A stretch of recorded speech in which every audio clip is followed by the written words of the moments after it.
Okay. Yeah, I can just go through Realist website. Okay, okay.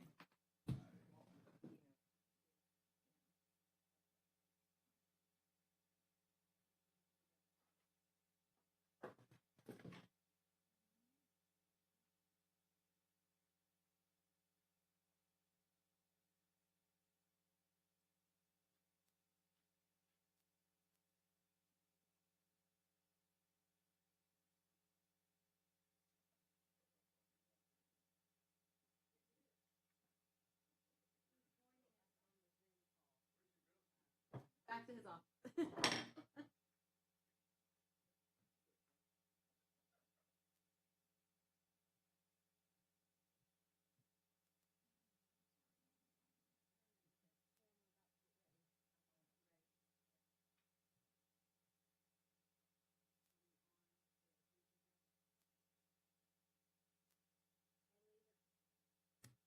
Lee, we're getting ready to start. Just wanted to give you a heads up.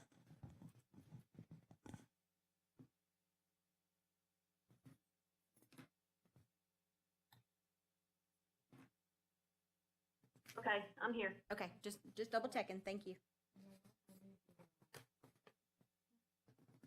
Password. Karen, password for the Wi-Fi.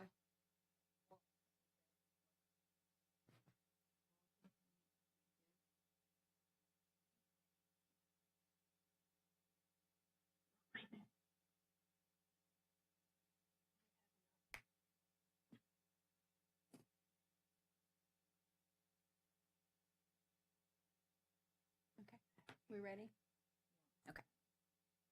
All right, gonna call the June 3rd Design Review Board meeting to order. Thank you for your patience as we got settled in here. So I'm going to go ahead and move to a couple of announcements. I know Tim is not with us tonight, so we have Kelly Schultz from the Planning Department representing all of the projects. And then I did have an announcement, more of a question for our board. If the 5 o'clock meeting time is not something that is working well for our schedules, we do have flexibility there. As long as we can find something that works for everyone and for the boardroom. So we can talk about it as a group or schedule something to talk about next time. But we are not legally obligated to have the meeting after a certain time of the day. So if that's something that works better at 4 o'clock, like Planning Commission, 10 o'clock in the morning, like they do TRC, that's something that we can definitely consider if it helps with making sure we have quorum and making sure that we can be well represented. So just something to consider, and we can talk about that at another time if we need to. So just wanted to bring that one up. And I don't know if it'd be a good idea to email Karen if there's some suggestions for that we could look at. We previously had the meetings at the South Walton Annex, which would also be an option, I believe, still. However, I think being in proximity to the planners and all of the staff here and the more familiarity with the smaller boardroom is beneficial. But that is something we can also consider if that helps out tremendously with everybody. So just wanted to bring that up. And with that, Kelly, if you'd like to come up, or do we have any other announcements or? Oh, sorry. Item number 1 is minutes from April, April meeting. Has everybody had a chance to look at those? Is there any? This is Lee. I have just one minor thing. At the very end of the minute, it refers to a discussion about, it says coastal, but I think it should be coastal furniture. It's the very last thing in the minute. About the coastal furniture sign.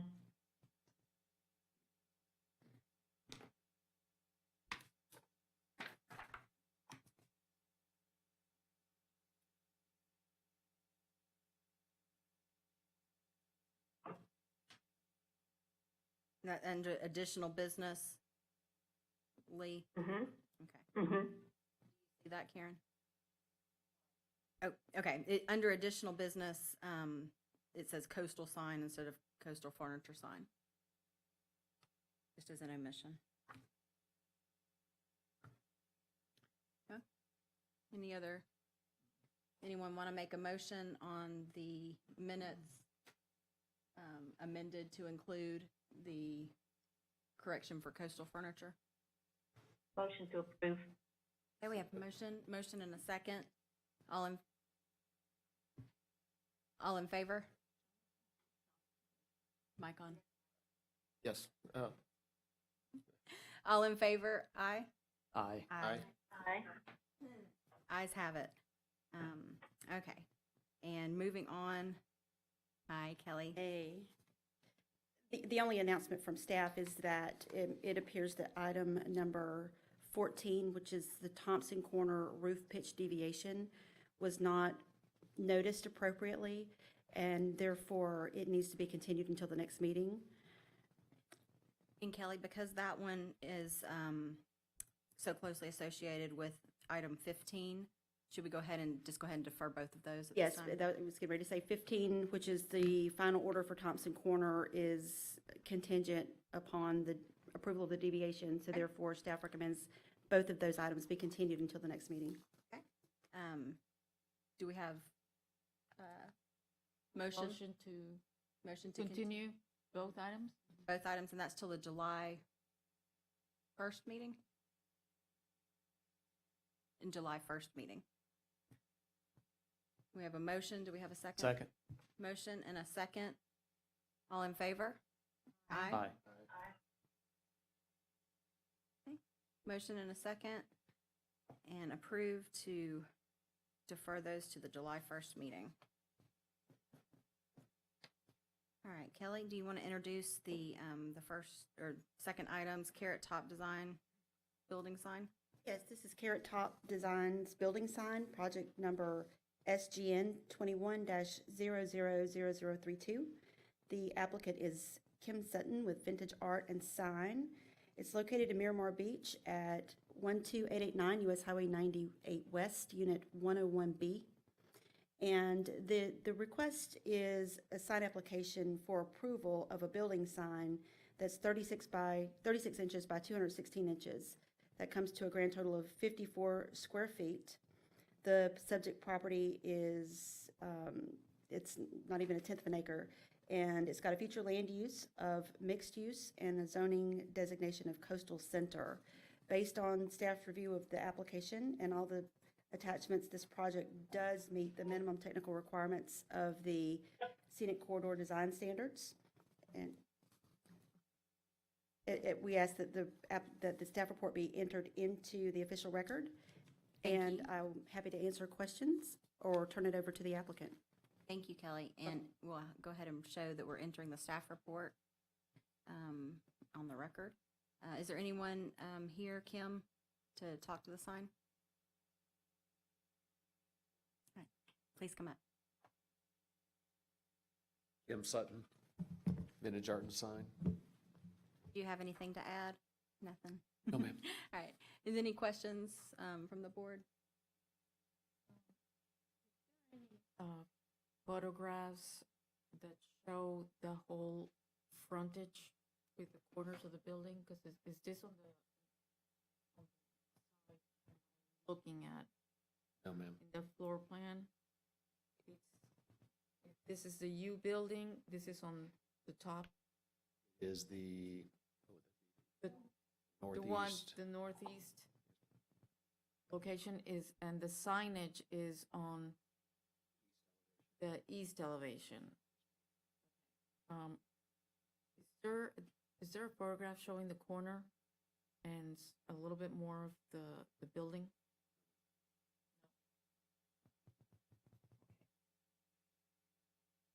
I just wanted to see it contextual with the rest of the other signs in the building. Yeah. How it matches and how it incorporates.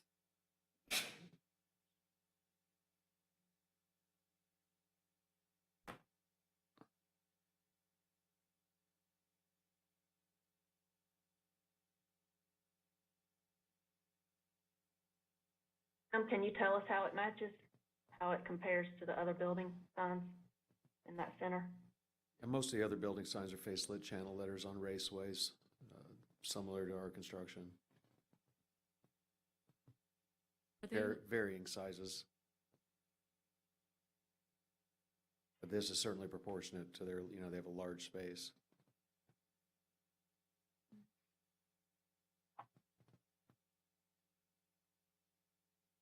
I was just wondering whether the other signs were, like centered on top of the column like this one is. Instead of in between columns on the first. See if we can find something.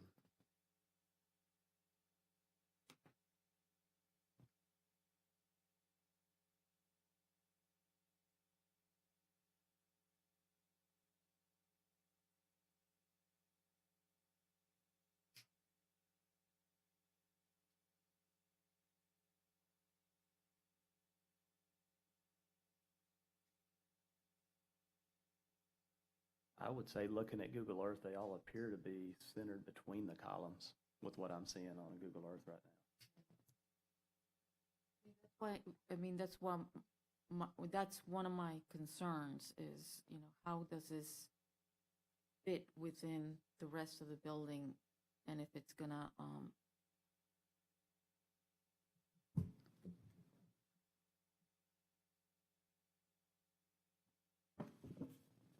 spacing. Mm-hmm.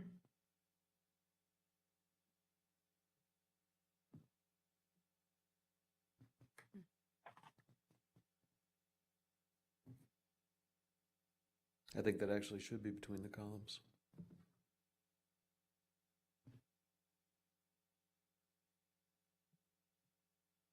Do you know which one this is going next to over there? Which retailer in that strip? It's right next to Sushimoto. It's next to Shimoda, okay.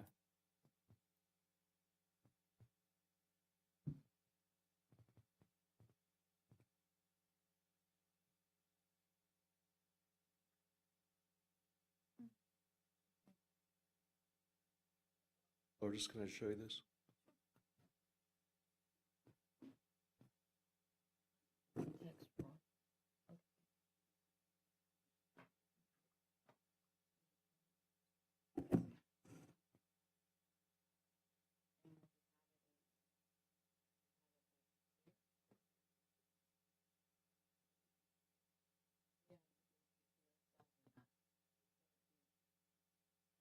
Go to the rest of the. So Kim, were you saying that the Sign locate would that be- would be shifted to, Yeah. to a different side or? Oh, I gotcha. Okay. So it would be shifted to be between the columns instead of in the center there. Mhm.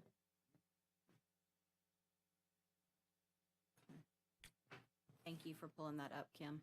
Oh, absolutely. Okay. Do we have any additional questions or discussion? Anyone care to make a motion? Motion to approve based on revised placement centered between columns. I'll second that. We have a motion and a second. Do we have anyone here, public comment? Anyone to speak to the project? Okay, not seeing anyone. Motion and a second. All in favor? Aye. Project passes. Aye. Thank you. Thank you. Thank you. Item number 3, Hope Lutheran Church Master Signage Plan Amendment.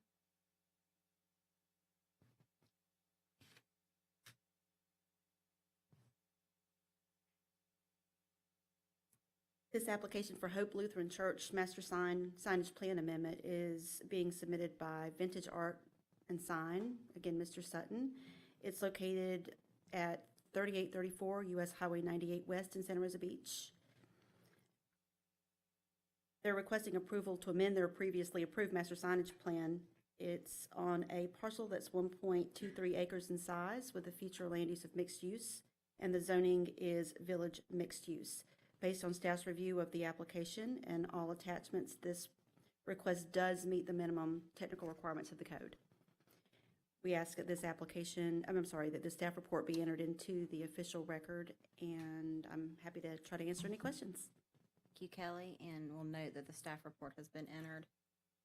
And if I'm not mistaken on this one, this amendment is including the monument sign, or is not including,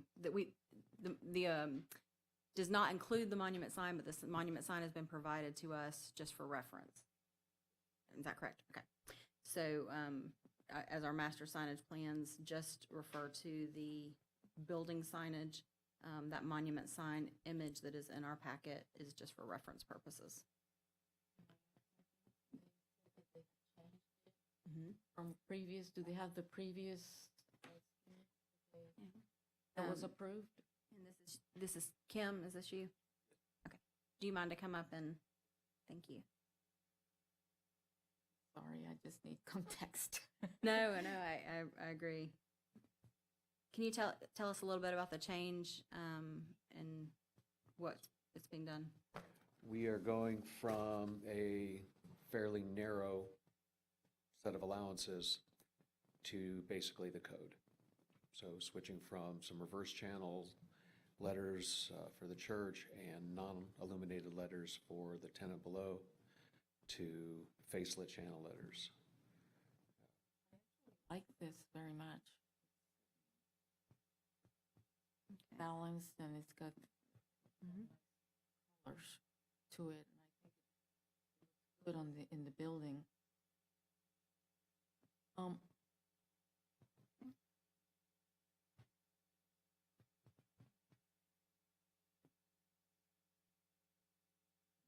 Yeah. Any other comments or questions? Anyone care to make a motion? Approve. Second. Motion to approve and a second. All in favor? Aye. Aye. Sorry, forgot to ask if we had any public comments on this one. Is there anyone from the audience that cares to speak? Okay, thank you. Motion passes. Thank you. Okay, moving on to item 4. And item 4 and 5 are both involving the Alvin's Island, the color deviation, and the less than minor request.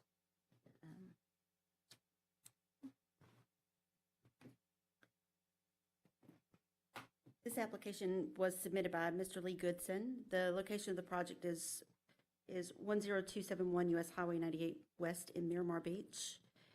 In your packet, you have a list of the deviations that are being requested, but this, in general, it's related to the color of the building. It's an existing building. It's on 1.28 acres of land with a future land use of mixed use and zoning of coastal center. And Mr. Goodson is here to discuss the application in greater detail. I'd like to we are going to do these separately, correct? We are going to probably talk about them together, but we should enter we'll take all actions separately. Okay, so I'd like to request to enter the staff report.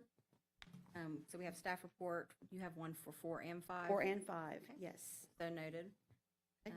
And just as a reminder for our board, this one, we started the conversation on a few months ago, and it's been deferred several times. So this is the first opportunity that they've come back to talk about that, I believe, since February meeting. So, okay. Thank you. Mr. Goodson, did you want to come up and make a presentation for us?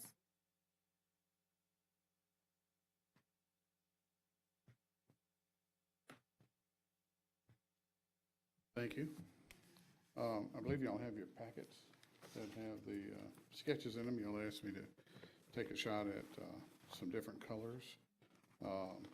And in the packet, of course, it shows the original colors we requested, which were based on the corporate colors. And then I went back and looked at the color Tim had originally told us that he was okay with, which was the blue color, and looked in option 1 at what would the building look like if it was just one color, just the blue color, which doesn't look bad. It's just our owner likes to have a play of colors on the front of the building so that it doesn't look as large or massive. He likes to break it up. And I think our land development code also likes for us to take larger buildings and break them down to more of a village scale. So option one, even though it's relatively attractive, it's really not, it's producing a much larger building than I think we'd like to see. So then I've went around and looked at other buildings that have been approved because the color selections are relatively limited. And I noticed on the CEFCO building, right there, that's been recently built a couple of years ago, they used this lime green color that's in option 2. So I added the lime green color to the 2 flanking panels and left the pavilions as the blue color. And that did a pretty good job of breaking it up into the 3 pavilions and helped break down the scale of the project. And so that's using the Skyway blue that Tim had said was acceptable, and then the CEFCO lime green for the background color.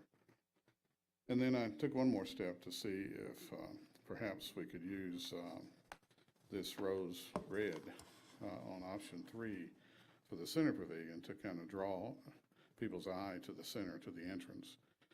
And I found this color down at the La Quinta building, across from the McDonald's, down closer towards Destin.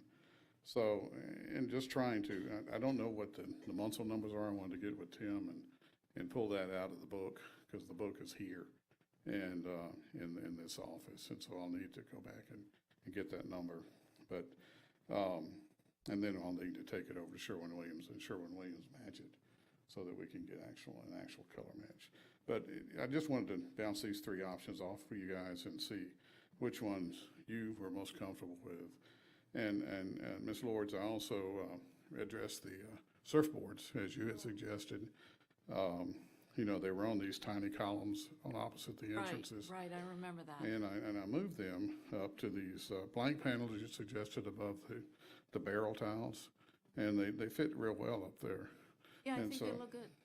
Yeah, that addresses the issue of getting a better proportion of the display of the surfboards. So that works pretty well, and I showed that on all 3 of these options, and it kind of balances the proportions much better doing that. So I leave it to you guys to tell me which ones you like best, and we can move forward from there. We're pretty flexible at this point. We just want to paint the building. Thank you, I appreciate it, bringing this in. My question would be, do you have a sample of the blue and a sample of the exact green? The- You said lime green? Yes, it's called lime green. Yep. Variety of. And this color is very, very close to the actual color. But the color that we would use is the one you approved that's on the CEFCO building at 393 and 98. Because that's the color that you guys approved previously. Right. The thing about it is, I think we approved based on the combination of colors in the building. So those approvals are based on each building. And if it has been previously approved, it doesn't mean that we would accept it in your building. And that's why I want to compare the 2 colors. And see how they actually look together. Exactly. The samples, which we typically ask for any building materials, and samples for the colors. Because I think that Lourdes is exactly right, that's part of our job is the aesthetics, even though we have a list of colors that are approved and lists of things that are signage sizes that are approved. Everything looks at the context for each individual building. So that's an important piece for us to consider there. Well, these markers that I've used are color match markers to PM color match.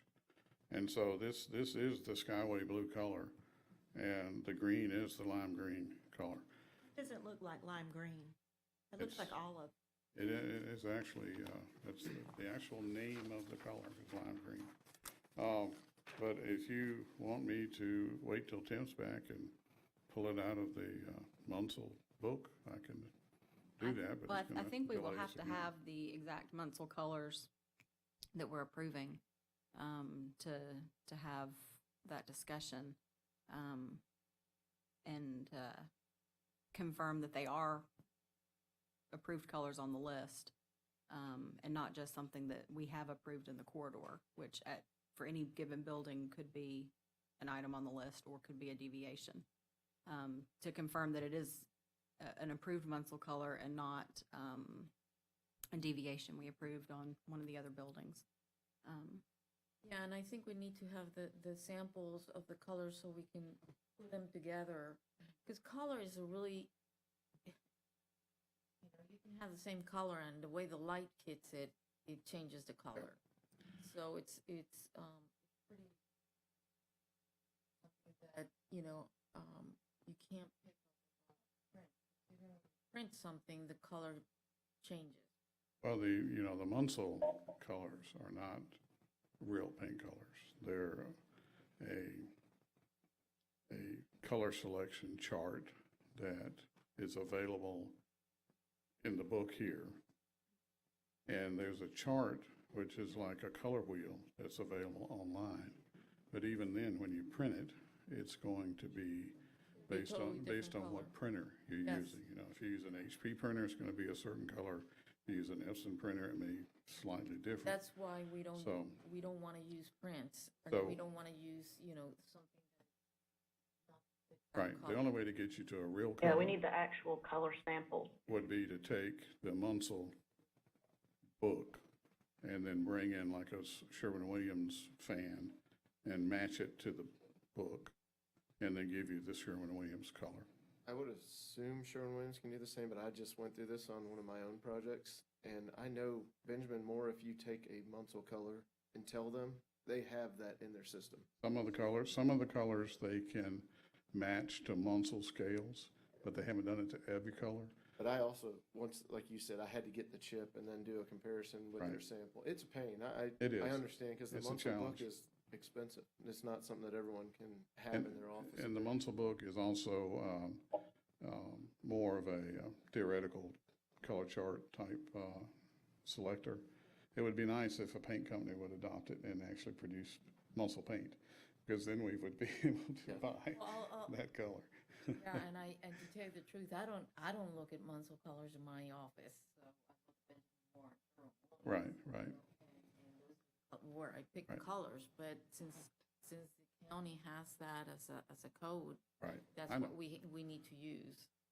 Well, I can bring that 4-inch fan selector that you're talking about up here and.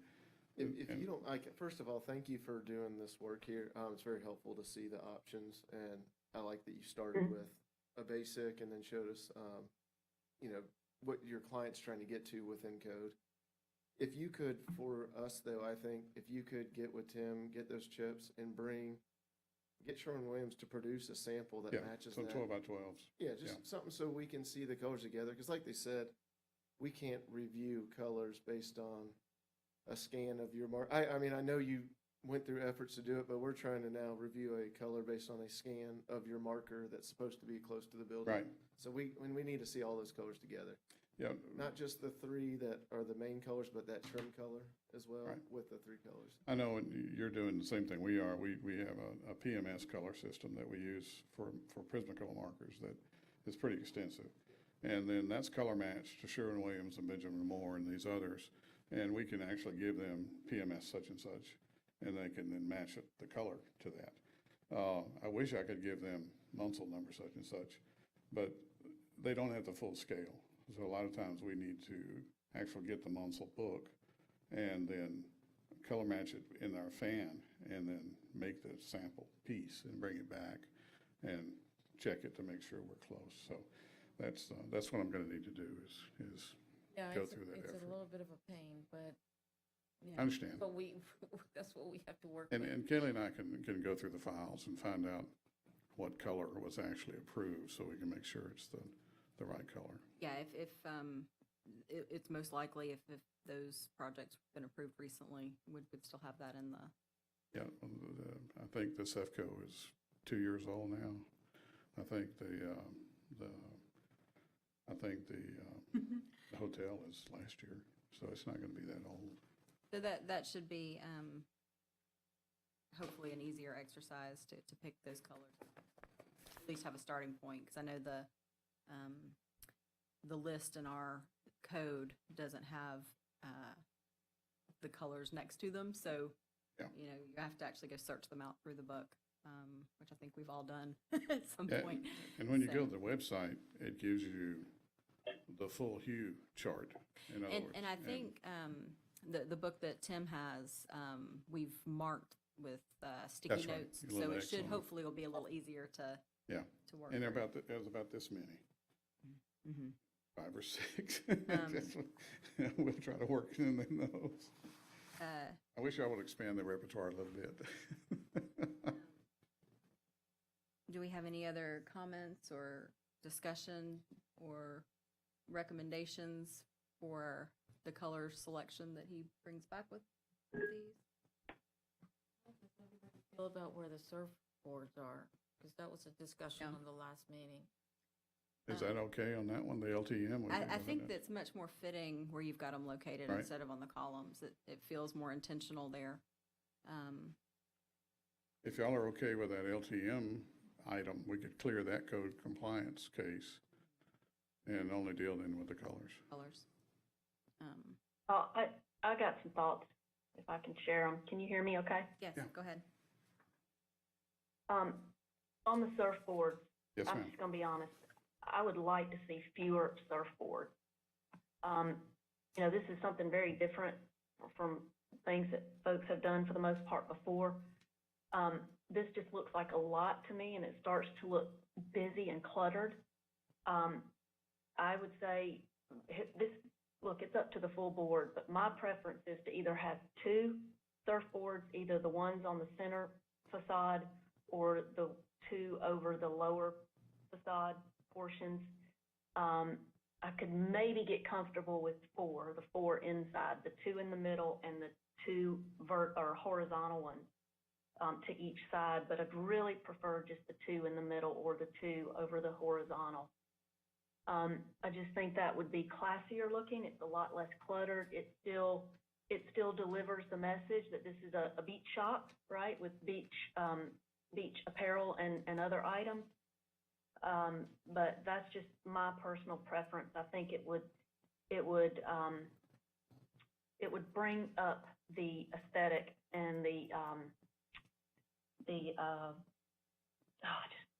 classiness of the building, to have fewer. And that's my opinion on the specific issue of the surfboards. I have a couple other comments as well, but let's just stick to the surfboards for now. And I agree with you on, you know, I like the balance, the size of the surfboards in the center main area. It feels like there's enough wall space around them that it feels appropriately scaled. That does start to become a concern on the 2 smaller sides. Opinion. It's definitely an improvement on the last viewing of it on the columns. Yeah. It's something that I was looking at, and it's up to me, I would only have 2. But, you know, I think that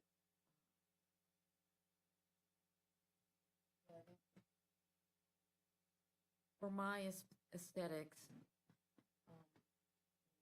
I think I would be, I think the proportions on the smaller pavilions, if they didn't have the surfboards, I think it would look better. And then that way, like you were trying to put a 3rd color to create more attention to the entry. that if it has the surfboards on that pavilion and not on the other edge pavilions, then it would call more attention to the center. Yeah, I agree with that too. And even with the sign in the center, you know, you've got, that really sets out your entrance and makes it stand out. You've got the sign, you've got the surfboards on either side. I mean, I can get comfortable with that. Yeah, because I think because of the shape of the roofs, you know, parapets, they're very ornate to me, and that is, you know, it creates a lot of attention to the building itself. And adding the surfboards, it's just a lot, busy as it. Well, these are retailers. They're trying to draw attention to No, the I building, know, you I know. know. But, And the building is well recessed away from the road, and it's got a bunch of vegetation just to the west of it that is blocking the visibility of the building. That's one of the reasons that they want to have something bright on the building, because it's tough to catch people's eye right now when people are coming from the west, as they're coming from Destin. All of a sudden the building's there, and unless there's something to kind of catch your eye, people drive right by the building. So coming from the east, the building is pretty visible, but coming from the west, it's pretty hidden by main sales, big giant hedge of magnolias, grandiflora magnolias they've got along the roadway.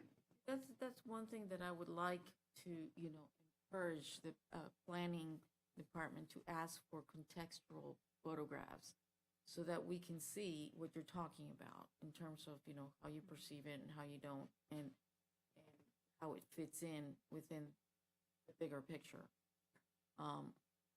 I still think that, you know, if you had the surfboards, I mean, like I said, for my own aesthetics, I would only have two. But, you know, Or I'm willing none. to accept the 4 on the main building, and I think it would, you know, on the anchors on the corners, I think it would still be catchy because of the amount of color that you have. It's still going to catch your eye. And anyway, those are on the edge, so like you said, by the time you drive, you're not going to catch that first pavilion. You're going to catch the middle. Mm. That's what's going to catch your eye in terms of That's right. the retail. And that's And why, as a follow-up, I have a question. That billboard that has that gigantic Alvin's Island sign with the arrow pointing down, yes, ma'am. what's on the west-facing side of that billboard? They both have the same sign with a big yellow arrow pointing down. That was one of the things that Casual Creations had on site at the time we bought the building from Casual Creations back in 2000. It had that billboard on site. And that has turned out to be a godsend, because when you're approaching the site from the west, you really can't see it, and the billboard's the only thing that lets people know that the Alvin's is there. So I would say that with the surfboards, the gigantic billboard, which is basically an additional monument/building sign that's humongous, and no other building on this corridor has the benefit of that, and probably never will. Because the number of billboards on this corridor is decreasing, not remaining static or increasing. So I'd say with that, if we approve the building colors, these are some of the brightest colors on the corridor. It's got a monument sign, got a building sign. I think they're okay. I really do. I mean, there might be some site challenges coming from the west, but I think, you know, businesses deal with that. And part of the language throughout the codes, the scenic corridor guidelines, is that building color signage is not used to attract attention to a building. Businesses are expected to attract attention other ways, and so I think this building has an advantage over almost every other building on the corridor already, just with what they already have.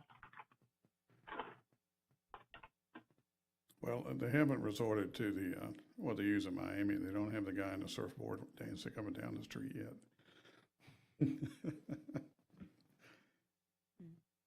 You think, you think, Another question I had, two other questions I have real quick. These are just more, well, kind of technical. Those murals that were in the windows before, these renderings seem to show just plain windows. yeah, We they've had a taken, discussion about we windows. took those out. They've taken those out. Okay, I had the Right. manager, I had a long conversation with him about whether they were allowed or not allowed, and whether they were signage or not signage. And various jurisdictions, allow them and various jurisdictions don't. And I finally convinced him that, this jurisdiction is one that he just needs to give up that fight and take them out. And so he has removed, those stickers. And Lee, Tim did make the determination that they would fall under the category of signage. Yes.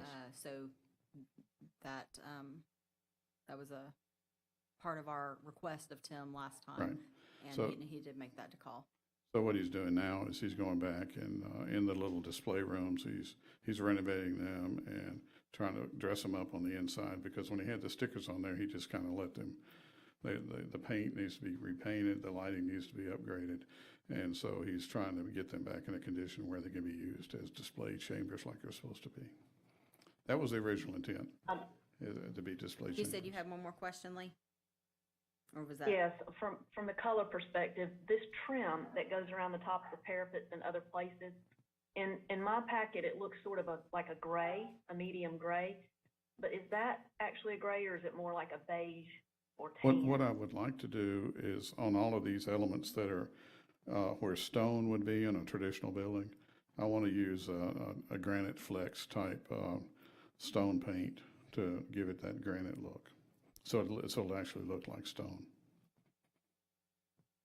So when you bring back samples, it'd be great to have a sample of that as well. Sure, I can bring that. It's basically, it'll be a light, warm gray with a black fleck in it. Also, the columns out front were damaged during, I think it was Hurricane Sally. And so the columns are missing on the front of the pavilion, and they need to be put back. So that's one of the things we want to do here, is put the columns back. The round columns. Any other discussion or questions from the board? Oh, I'm sorry, guys, I'm so sorry. One more. I think maybe the applicant, or either you, Kelly, might have been asking for some input on the color scheme. And I don't know how the rest of you feel, but my personal preference on the three options is the second one. I think there's too much blue on the first one, and there are too many bright colors on the third one. So I kind of like, if you want to know where I'm headed, of the three options, number 2 is the one that I like the most. All right, I'm done. Okay, if we do number 2, can we keep 8 surfboards? No. 4. But I appreciate, I respect you asking. I have one more question. What is the yellow? The yellow, the sign, it's not absolutely accurate. I just, I use the yellow just to make sure people realize there's a sign there. It's actually got, what do you call them? One of those channels. It's got a power channel behind, and it's got channel letters on it. Raceway. Yeah, it's got a raceway behind it, and then it's got channel letters stuck on it. Those are kind of hard to draw freehand, so I just, I use that little yellow banana to show that. Color? Yeah, the signs are always yellow. That's their standard color, and their channel letters. But the raceway on it, on this one, I think it might actually be a tobacco color, sort of a tan color. It's existing.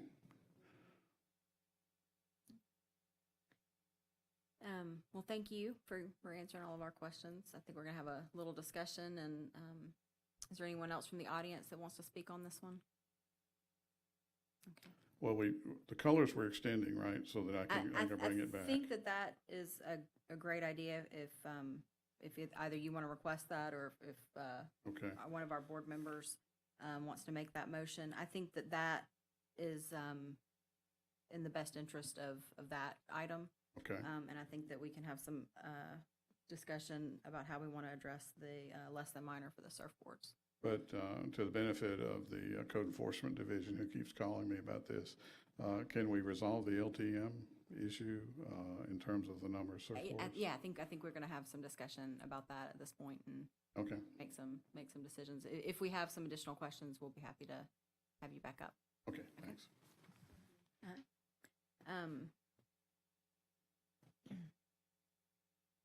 So we'll have these in two separate action votes.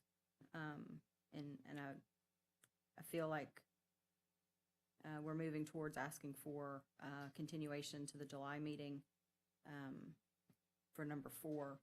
And if we want to have some discussion about how we want to see number 5 address the surfboards, I think this is the time to kind of do that and what we feel is reasonable. Instead of keeping them together, it sounds like Mr. Goodson would prefer us to take action on that one instead of kind of tracking them both. So we'd have to make some inferences about how that would or wouldn't correlate to the colors that we approve the next time. I would say in regards to the surfboard count, just listening to comments from both present and Zoom, it seems like there is a want to see a reduction of those. I tend to agree that less is better, but I don't have a problem with keeping the 4. I do agree the surfboards seem a little large on the outside panels. And the fact that they have these display windows that are made to have a display and they're backlit at night. If they want to reuse those, they have the option to move those behind the glass. They can be lit at night. So I would say, my personal preference, I'm fine with them having 4. I don't see the need to decrease all the way down to 2. And that allows them to keep, or a good portion of what they're asking for. Yeah. Any other opinions on it? Yeah, I'm in agreement with that as well. Are we okay with the colors of the surfboards that would be mounted? Because right now they're kind of hard to tell. All different colors. Yeah, they're all different colors. That would be my only thing. I'm fine with 4. So I guess, I don't know exactly how that would get resolved in discussion purposes. With the color deviation, we might just have to note that we are accepting the surfboards and the colors as they are presented. I think the idea of the surfboard, what I can take is that They could be any color. busy. They're existing surfboards though. They're on. Yeah, we had a picture in the last meeting. And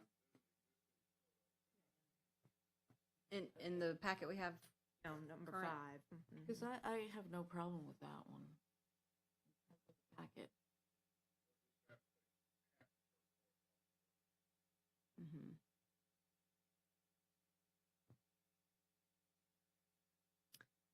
But it's specifically Say the there's a ones on the photo. ends.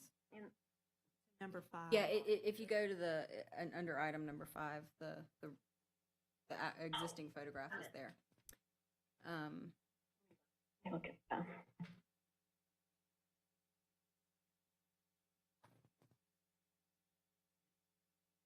I have no strong preference how they use the different colored surfboards. Mhm. So I guess that when we make a motion on that, we're acknowledging that they could be any color, not necessarily an approved color, that they're as they are As long as shown they're, here. yeah. One of the Oh, one of the ones that they've shown. There's pictured, yeah. Mhm. Yep, Um, yep, I'm okay with that. All right, so if we want to have an official motion, if anyone wants to make a motion for number 4, the color deviation, we'll address that one in action, and then we'll have a separate motion for number 5. Someone wants to.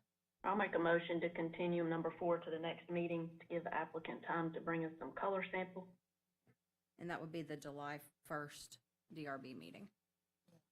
I second that. Okay, so we Second.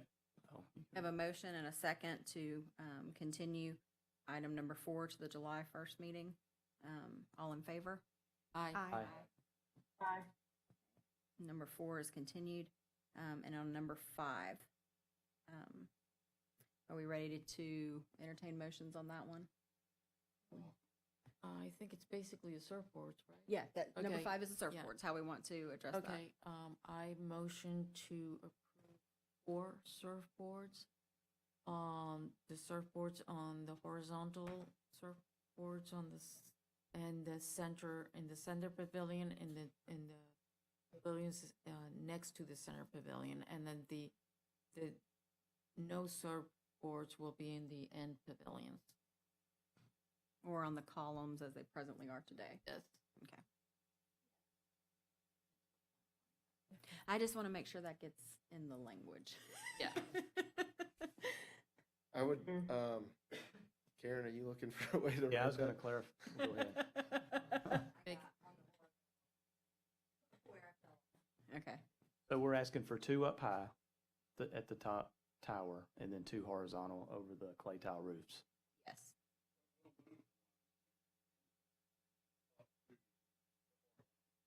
Mm-hmm. Okay, so the end pavilions have no surfboard. Correct. So we're saying that any of the 8 that are currently on the facade can be relocated to those 4 positions. Okay, everybody's in agreement with that. All right, so I believe we have a motion. Karen, do you need help with that Is there anything else that I missed? capture? Okay. On the center, On the center entry tower, or two- pavilion, let's upper- call it a pavilion, not All right. a The upper tower. portion. And the upper portion of it. And 2 horizontal. Over the surfers clay roof. Over the clay roof, yeah. okay. And all other surfboards have to be removed. So we have a motion. Do we have a second? Okay. We have a motion and a second. All in favor? Aye. Aye. And motion passes. All right, thank you. All right, item number 6, Capital City Bank sign. Kelly?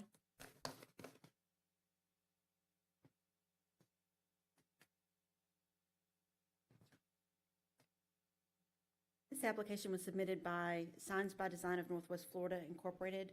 Douglas McLeod is the applicant. I spoke to him this afternoon, and he is supposed to be available by Zoom. You do see him? Okay, great. Great, okay. The project location is 116 MC Davis Boulevard in Santa Rosa Beach. This request is for a building sign that is, it comes to a total of 40.82 square feet on a parcel that is 1.2 acres with a future land use designation of commercial and zoning of general commercial. Based on staff's review, this application does meet all the minimum technical requirements of the scenic corridor standards.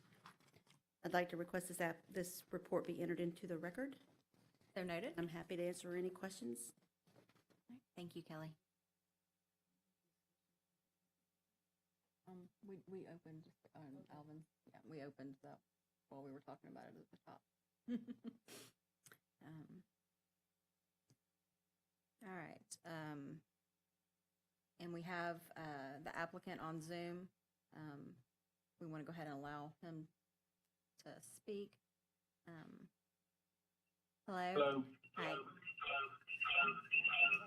Ooh, we're getting a little bit of feedback from you. I'm trying- Okay, hold on one second. I'm having problems with my audio. Okay. That was a little bit better. Reverb. You get the echo. Yeah, it's got the echo going. I don't know what to do.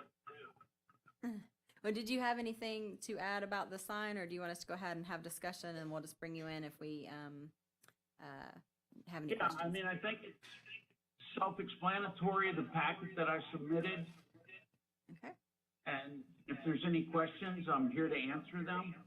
All right, great. Thank you. We're gonna let you mute so we don't have to hear that piece. Yeah, sorry about that. That's okay. We'll make sure to include you if there's some questions that we have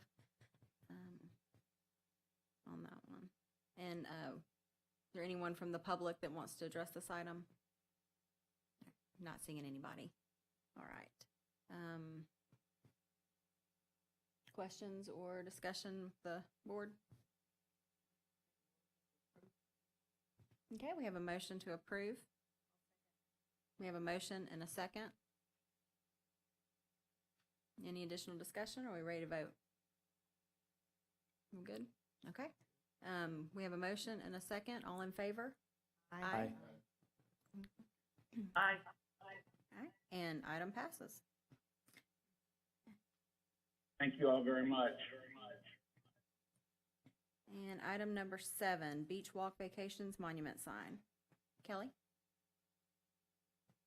This application was submitted by Sowall Graphics. Stephen Rudd is the actual applicant. The subject property is at 2842 US Highway 98 West in Santa Rosa Beach. They are requesting approval of a monument sign that is a total of 63.75 square feet. Their subject parcel is just over half an acre with the future land use designation of mixed use and zoning category of village mixed use. Based on staff's review, this application does meet the minimum technical requirements of the corridor standards. We would like to enter this application into the record, please. So noted. I was not able to reach Mr. Rudd, so I don't know if he's in the audience or on Zoom. Do we have anyone on Zoom for this Beach Walk Vacations Monument sign? I'm not seeing anyone. Okay, no one in the audience for this one? Okay.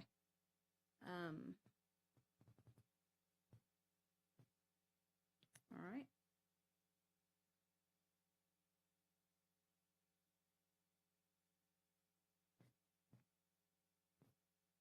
So, any discussion, questions?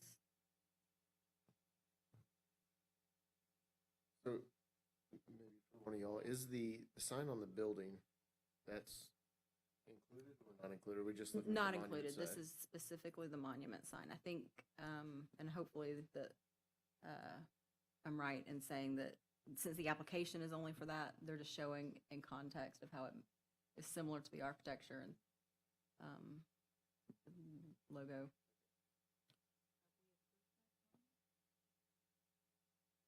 I would expect that we probably have. I mean, it's definitely an existing sign, and it's not part of this application. So my guess is that that was an approved sign. I don't know when or how long that one's been there. You don't have any memory on that one, do you, Lee?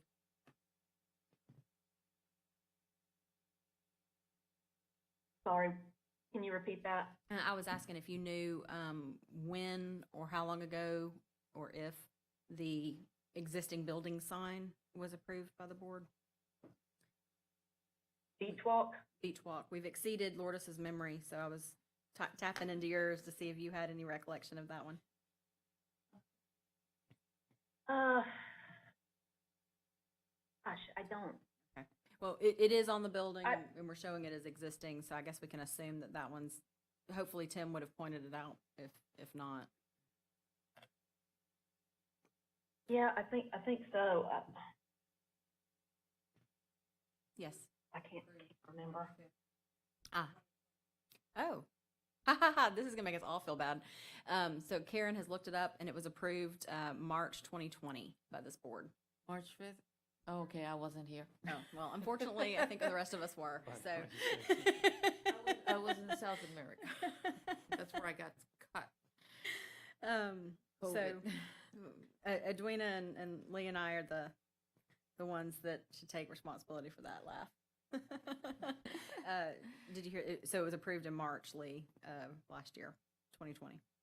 So Thought it was it, really it looked recent. familiar, but there we go. So this is coming back with the monument sign.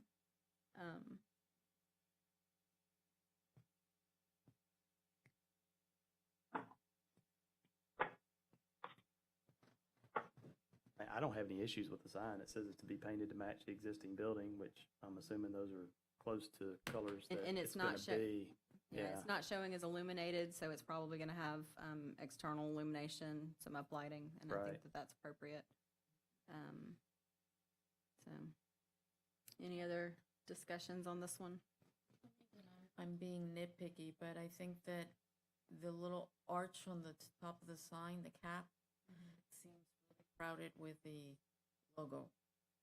It almost needs a little bit of room, or for it to just be the same without the green.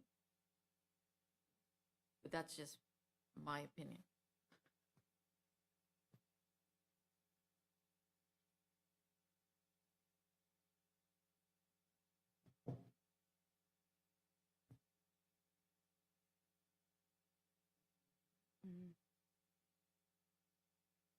I would agree with that. I mean, it's gonna be I don't have a problem being nit. Do you, Lourdes, do you have a problem with the cap itself, or just the cap color? If it was painted the same as the rest of the sign? Cap itself, because it's sort of like, that is an element that they have on top. And I just think that it almost needs the thickness of the cap higher, I don't know whether that would be, Well, Lourdes, would it help if they painted that cap the same color as the body of the sign? That was my question. well, So yeah, there's a- no, because that's an element, and I just think that it needs a little bit more room between the cap and,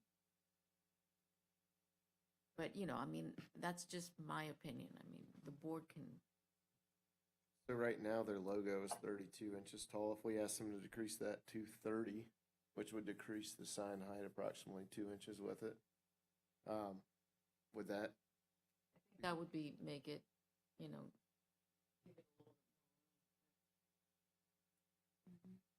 that would be fine approving it? Just if that's the concern, is to not crowd the cap with the logo, just to have them get, Or as a solution, you know, they've got a pretty considerable amount of space proportion-wise between the address and that last line. Yeah. They could drop it 2 inches there and give a little bit of extra room. yeah, Um, either one.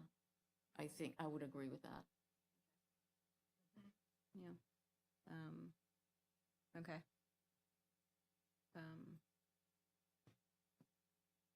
Did I already ask if we have anyone in the audience for this one, any public conversation? I think I did, but just double checking.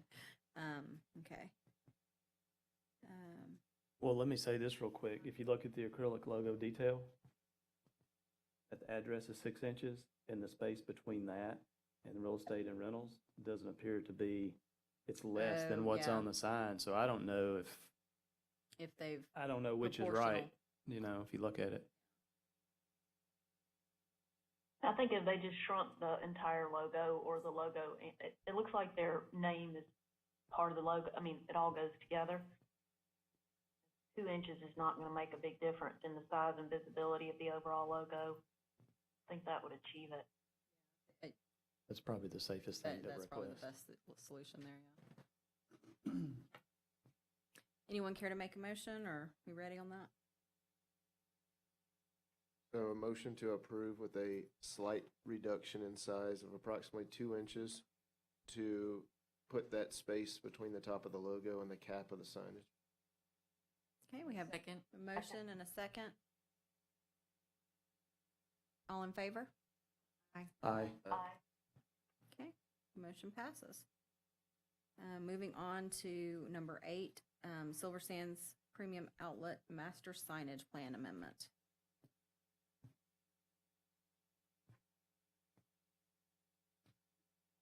This application is submitted by Simon Property Group Melissa, is it Classy? I don't know how to say this last name.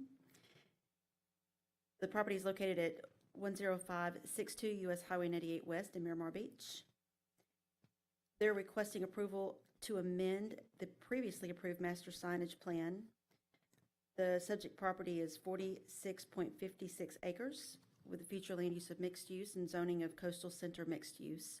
Based on staff's review, this application does meet the minimum technical requirements of the scenic corridor standards. We're requesting the staff report be entered into the record. So noted. I did try to reach the applicant and left a message, but I have not heard back, so I don't know if we have an Okay, applicant. are they on Zoom? Or, oh, you're here, yeah. Great. I knew you had come up last time, and Yeah, so thank you for joining us again. absolutely. Thanks for having me. All right. Please state your name for Karen and explain to us the alterations that you'd like to have. Sure. My name is Jeremy Murrin, Murrin. Okay. Our master signage plan is pretty detailed. So we're kind of really just updating it based on manufacturing and things. Before it was like just neon, now we're doing LED and some things like that. But ultimately, we're not changing any materials that we're using. We're not changing any sizes of the signs. No tenants get any additional signs, and the color scheme stays the same. There's going to be some changes in how the signs are fabricated, how they're manufactured, but the color scheme stays the same, the size stays the same, and the materials stay the same. Change in manufacturing is basically a cost savings for the tenant, so we're just finding a way to save our tenants a few extra bucks, making basically the same sign. When you drive by the center, it's going to look exactly the same. That's the intent of this new plan. And the updates for your signage, are they holistic for both the building signage and the blade signs? Or is it just one particular type of? No, so sign? this is all encompassing. So for instance, some of our tenants have the neon signs, so there's a section in there for the neon signs. But it just changes it to allow them to use LED lighting also. The blade signs are going to look the same, but the manufacturing is going to change slightly. Basically, what we're going to do with the signs is build the exact same blade sign, same size, same color scheme, same materials, but this is going to allow us to have removable faces. That makes it more turnkey for new tenants to come in, or as tenants have name changes, or as they have to update their signs or whatever, they can just change the face out, but it's the same sign, same material, same color. Great, thank you. Any additional questions, Mr. Mirren? All right. Thank you very much. Any discussion? Kelly? Yes. Before we get into discussion, this is Lee, just for the record, in case there was any doubt, I was previously employed by one of the owners of this center, but I am no longer, so I would have previously recused myself, but I don't need to do that, Thank you. just for clarification. Is there anyone from the audience to speak on this item? Okay. Not seeing anybody. Okay, have a motion to approve. Do we have a second? Second. We have a motion and a second. We need any further discussion, or are we good? Ready? Okay. Motion and a second. All in favor? Aye. Aye. Aye. Okay, motion passes. Thank you. Item number 9. And, go ahead, Kelly, go ahead. This request is for Tai Chang Rai. It's for building sign. The applicant is Michael Rutledge with Eloquent Signs for property located at 4942 US Highway 98 West, Unit 20 in Santa Rosa Beach. And they're requesting approval for a building sign that is 53.75 square feet on a 4-acre parcel with a future land use of mixed use and zoning of village mixed use. The proposal does meet the minimum technical requirements of the scenic corridor standards. We'd like to request that the staff report be entered into record. And I also, based on discussions, felt that there needed to be some of the surrounding building or surrounding units signs provided, so you'll have context. So if it's okay with Chairman, I'd like to pass these out and also ask for the one photograph that shows the surrounding buildings. And then, this may already be in your packet, but the applicant provided it this afternoon upon request, which is a blow-up of the sign. actual unit, and then has it in context with the 98 view, and then where the sign will be placed on the property. And that is in our packet, so we'll add the staff report, and that is Exhibit 1, Karen, or Exhibit A? What do you? So you don't need the one, the overall? We have the overall. You have the overall, okay, so Yeah. then it'll just be the one photograph. photograph. May I And- pass it out? to Yes, you all? please. Okay, thank you. And I just want to make a note that this particular complex does not have a master sign plan, so that's why we're individually reviewing this one. All of these are independent.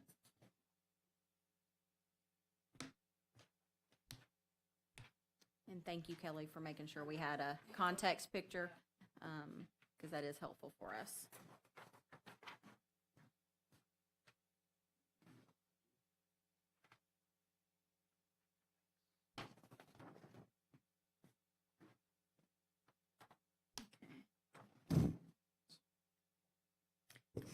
My understanding from speaking to someone in the office, Mr. Rutledge is supposed to be present this evening.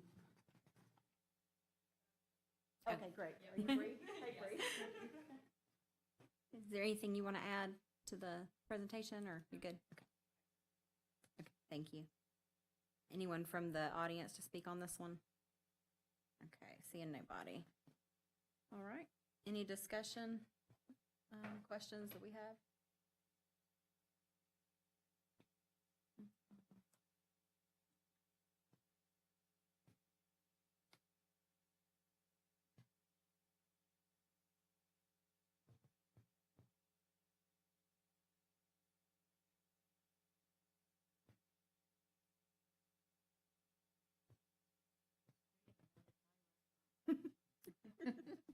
I know, not gonna argue that one. All right.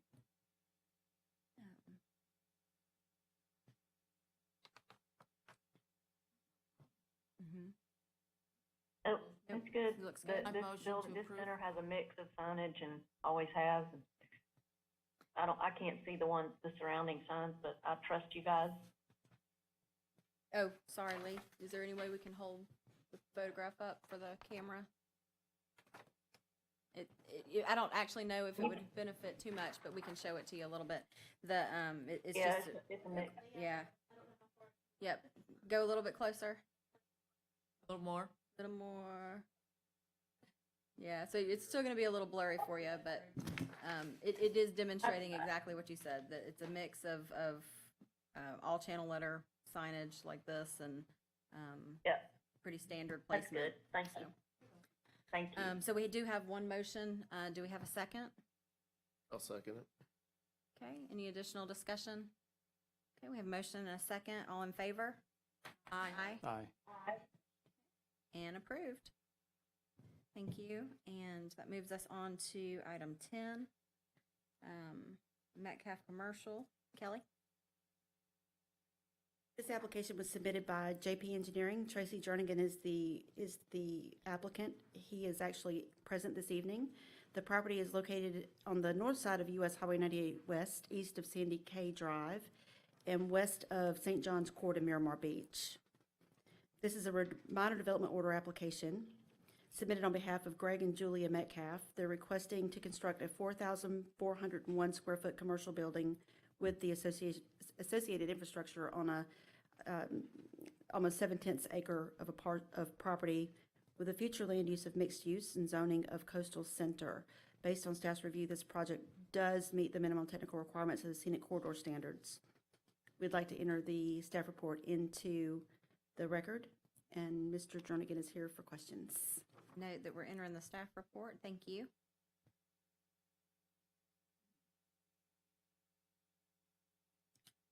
Good evening, everyone. My name is Tracy Jernigan with JP Engineering. We are the agent for the owner in this application. We're also the civil engineering firm that's designed the civil plans We've been working with our clients. This is Greg and Gulia Metcalf. They own Pink and Blue Avenue, which is a children's boutique currently, so they would be relocating to Walton County. Welcome them. But we've designed the site. We meet all the technical requirements. We did get technical TRC approval. We've been working with county attorney and public works on the cross-access easement so that it does have the sufficient cross-access for the adjacent sites. Currently, there's an existing development on the west that would not be able to connect at the moment unless they redevelop. The property to the east is vacant, but we have allowed for cross-access and shared, shared drive access for them to be able to access through the property if they ever do develop that property. We had some grade issues. One of the reasons we did not extend our pavement all the way to the property lines like you would typically see is the widening and renewing of Highway 98 raised some of the grades, so the roads are a little higher, our site's a little higher, and we could not daylight down or grade back down to the existing grade before we reached the property line, so we did have to pull back and create some small retaining walls there just to be able to engineer that site for that. So we have our whole team here. If you have any questions, I can answer anything related to the civil side. We do have Margaret in architectural that can answer any architectural questions. We have Patrick Hodges, Land Studio, that can address any landscaping issues, and also Kim Sutton with Vintage Sign and Art that can answer any signage questions. So if you have any questions for me, I'd be happy to answer, and I'll let the other professionals address the ones that are in there for review. Great, thank you. Any questions for Mr. Jernigan? I have some. Okay, go ahead, Lee. Anybody else? So can you just walk us through, I have it, but going back and forth between the call outs and numbering system is a little challenging. It's not challenging, but it's rather not. Can you walk us through what the building materials, different building materials are and where they apply? You talking about on the architectural plans? Yes. If it's okay, I'd let Mr. Margaret answer that question since he's the architect on that. He could probably do it a lot more efficiently than I. Is that in person? Okay.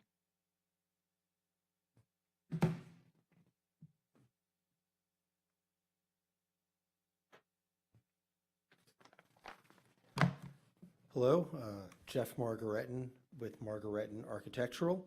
I'm the architect for the project and will be able to answer, hopefully, answer any and all questions as necessary. I think Lee had asked to kind of have someone walk us through the materials on the facade. So she didn't have to kind of go back and forth with all the call outs, but just to kind of get a clearer picture of what we're looking at and the color scheme there. Yes, so the two main materials are going to be a painted white brick as well as a metal coping that will have a stucco finish on it at the very top. The tower element is going to be hardy board lap siding, and we have some wood brackets as well. Then we are also going to have the pink and blue alternating awnings, which will be canvas awnings. They look a little different than that in the rendering per se, but they will be a canvas awning.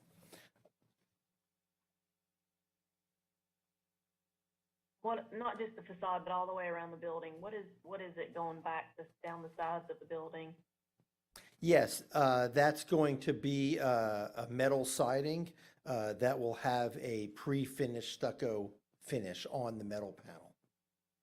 And then there's a piece of gray trim running around, and then there's also there'll also be metal roof on top of that for the main roofing. And then in that one little office section, we will bring in some more of the hardy board lap siding just to announce that section in the back. Not much really happening around the other side of the building. It's fairly invisible simply because of the way that building to the west is, you know, the setbacks there, so there's not much visibility on that side. And even the visibility on the east side is there for now, depending on the growth of the trees, but that will also be eventually less visible. Okay, and do we have color samples there? I know that we've submitted them, and I know that what we did is we took the color samples, basically pulled them from the pink and blue logo that is the pink and blue building, or business himself, and we color matched those to the Sherwin-Williams colors that we chose, and then walked in, compared them to the Munsell colors, and found the best matches, and then kind of played with the color deck a little bit in order to get the best matches for the chart. I don't know if we actually have physical samples. Yeah, I don't have, they were submitted originally. Does staff have those or have access to them? Yeah. We don't know, Tim didn't have those as part of the package for us tonight, so. Yeah, again, this is just, I wish we need these for every single development, every single meeting, because this looks beautiful on what I'm looking at on screen, but I have no idea how accurately the colors are portrayed. So anyway, I don't know how the rest of the board feels about that, but, and then my other question, just to get my questions out of the way, I have two more. One is, what are those architectural elements above each awning over the windows? Oh, yes, those are actually going to be just some metal panels that we're going to cut into or probably mount onto the brick. The intention is not that they will not be lit. I know it looked that way. The renderer took a little, license in doing that, but yes. No, they're not going to be lit. Those are just kind of decorative metal panels that we're going to mount onto the brick. Yeah. And that, They're going to be white? Yes, yeah, the same color as the brick? correct. It's more of a textural change than it is They were trying to probably just make them stand out a little bit so you could even tell they were there. these Okay, renderers, you know. I'm glad to hear they're not backlit. That's a good thing. Yeah. And then my last question is all of the rooftop equipment under roof? Where is it? The roof there, we have all of our air conditioning equipment is in the back of the property and not on the roof. Okay, great. So those are my questions for the applicant. You covered most of my questions too, Lee, so that was helpful. Okay, good. I have a question, and I figure that the colored rendering is the right, but I'm just confused as to this other rendering that has the tower and the parapet is the same straight. That's, I think, another, it's showing the sign. Right. So, yeah, okay, so that was not updated. The sign is right. The original design for the building had the single height parapet, which my interpretation of the design code was that the 6 and 12 pitched roof of the tower would provide 2 level changes, up, down. So you would have a parapet, the tower would come up, and you'd have a 6 and 12, a 6 and 12, and then it would be flat. That was my interpretation of the code. Tim Brown did, the staff did not agree with that interpretation and wanted us to then break the parapet up into additional breaks, considering the tower to be 1 level change. I would prefer it to be straight, That was the original architecture. We have changed the roof pitch to a 4 and 12, so we get away from any of the other side parapet issues. But that is why the pink and blue elevation from the sign company still shows that one single level, yet the rendering shows the parapet being broken up into multiple levels. Okay. That's the story. Like the original. So do I do as well. I do as well. But we weren't, I mean, it was an interpretation of the design code, and we certainly didn't want to go through deviations. I prefer the original, still have the drawings. It's a design review board discussion. Well, I think though, technically, I think if it is a deviation from the code, it has to be applied for as a deviation. We can't control that. I don't know that it is, but I mean, that's a discussion to have, and it's not for me to rule. it's an interpretation of the code. If the 6 and 12 roof is in fact a level change, then logically we could have one 6 and 12 roof and a flat, and that would only be 2, because you'd have 1 and 2.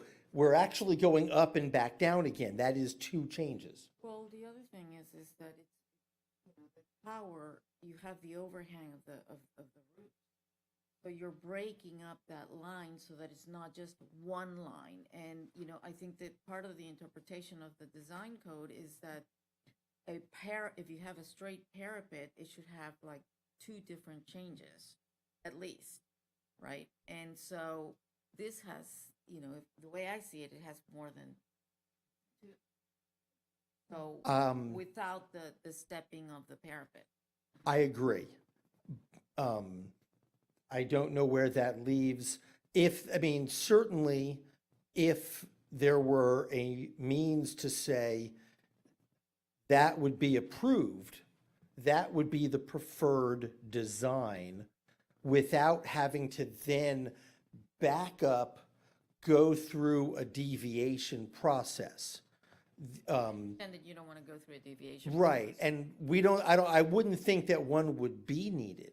I think that the earlier discussion from Alvin's Island that referred to, we have business to take care of, right? And so as much as some of us on the board think that architecture is the most important thing in the world, we still have business. So it's a board decision if we can get approved with a single parapet. I still have the CAD drawings. We can make the proper submittals, but it wouldn't hold up our process if it could be done that way. I just think, sorry, Kelly, I don't mean to step on you as chair, but I think we need some help from Steve Hall. That's exactly what I was That's- about to that's do. what I was thinking. It's our phone a friend for tonight, because I don't believe that is a deviation at all. And obviously a deviation hasn't been advertised. But we routinely recommend or suggest design changes that occur after our meeting without them having to come back. So I think that that's within our purview to do so. So Steve, the code is written in such a way that Tim has interpreted level change in the parapet one way. The rest of the architects on the panel don't agree with that interpretation. And 2 drawings, one was accidentally submitted. It was a rendering that was submitted with our signage application showing what an original design was before Tim's interpretation of the code changed that design. We would be curious if we could suggest that would be an allowable option if they return to that parapet design instead of the one that we have full elevations of, and how we would navigate overriding Tim's interpretation of the code. Did I catch all the nuances of that one for everybody? Basically, Okay. overriding Tim's interpretation. And Steve, you're muted. Yep, Steve, you're on mute. Hey, when I do that.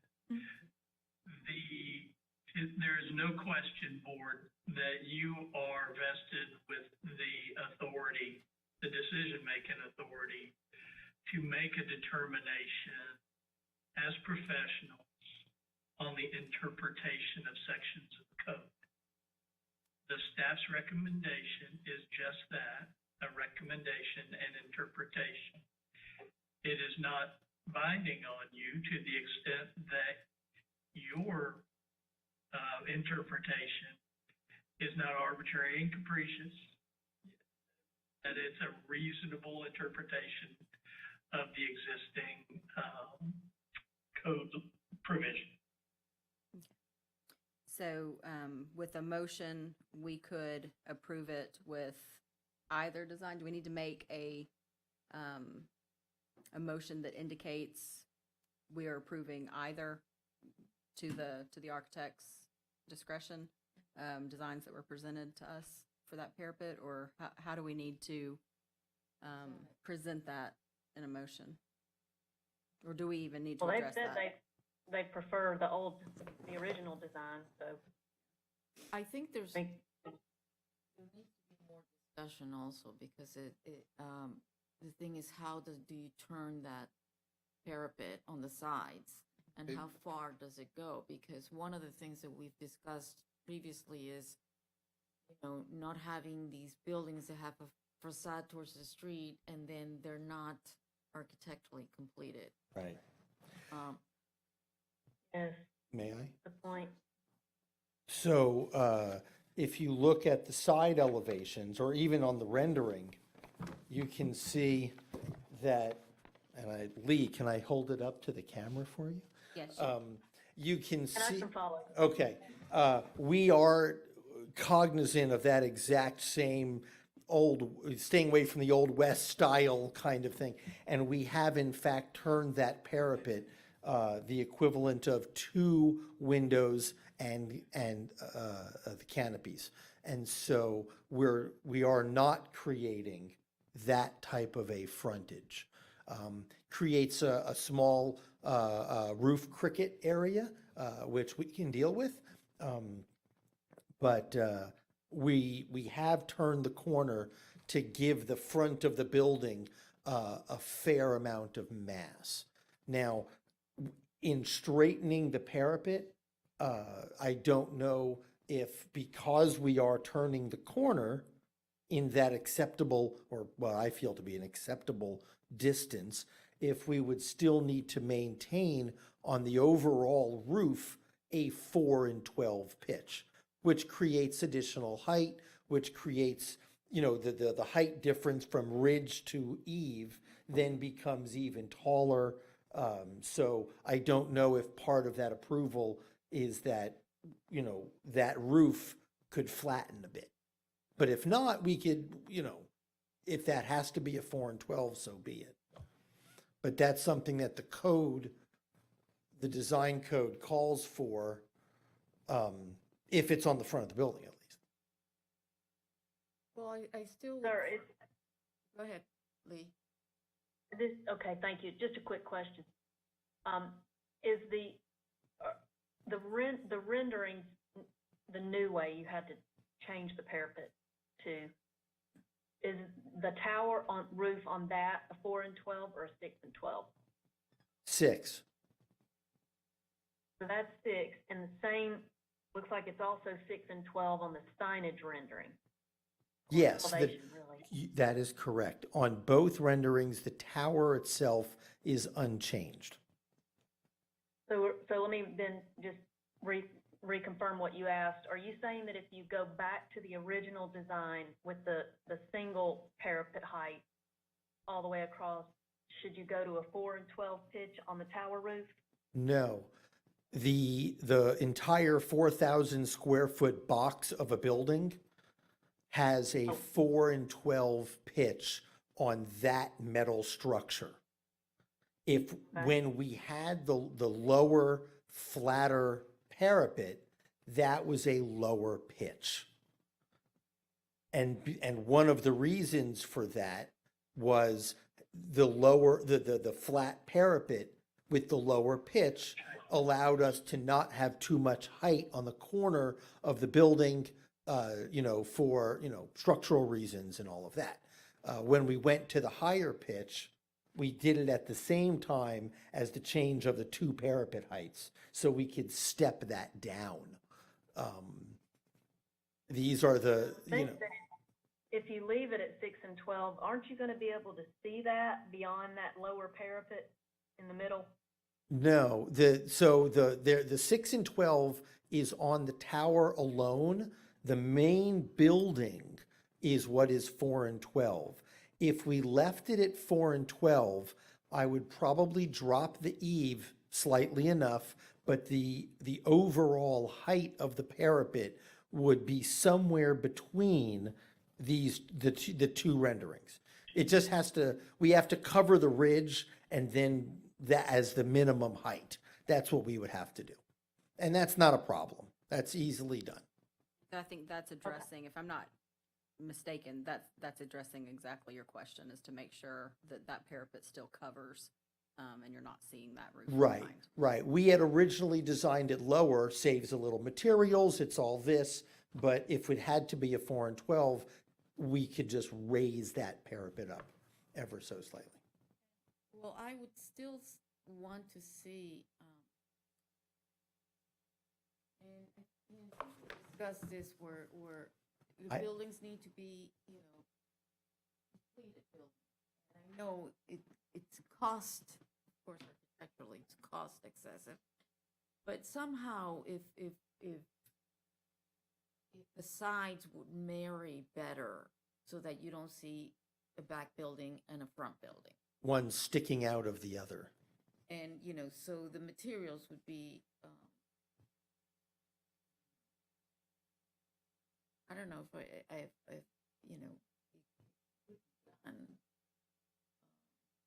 As an option, if I might offer, the brick facade material could find its way down that eastern facade. If not the whole facade vertically of that, maybe it steps down and becomes, a base, a wainscot to it, and that at least lets the two buildings, no, it's one building, lets them nestle together. Yeah, I think they need to be married because the thing that really is I just dislike the idea of just having this front facade and then this metal building that you can see immediately that it's fake, and at least if you marry the two materials and it looks like it's all a single building, then you can understand certain changes. I understand. I absolutely hear where you're going. So Jeff, I like I your agree. idea of continuing the brick as, say, a water table detail down the side there. I love the idea of doing a single height parapet wall in the front of the building. One question, when you go to your side elevation of that, you can see where your taller parapet is required to catch the 4 and 12, as you're saying. The 4 on 12 is a minimum of the code, correct? I think so.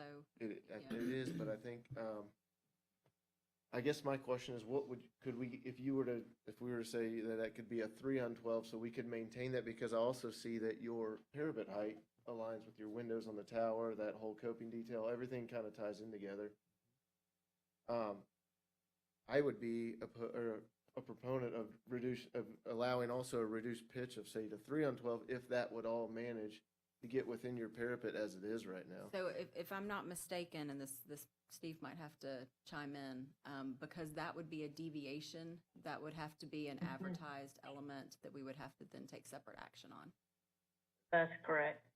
I mean, Steve can weigh in, but that's been my understanding for years. And I think, sir, the applicant, I'm sorry, I didn't Jeff. get your name, but Jeff, weren't you saying that you could lower the entire height of the roof in the back to get it down so that it's not visible above that single height parapet or something? You said something that you could do to Yes. eliminate that problem. Yes, the entire volume of the building, the roof structure, can lower.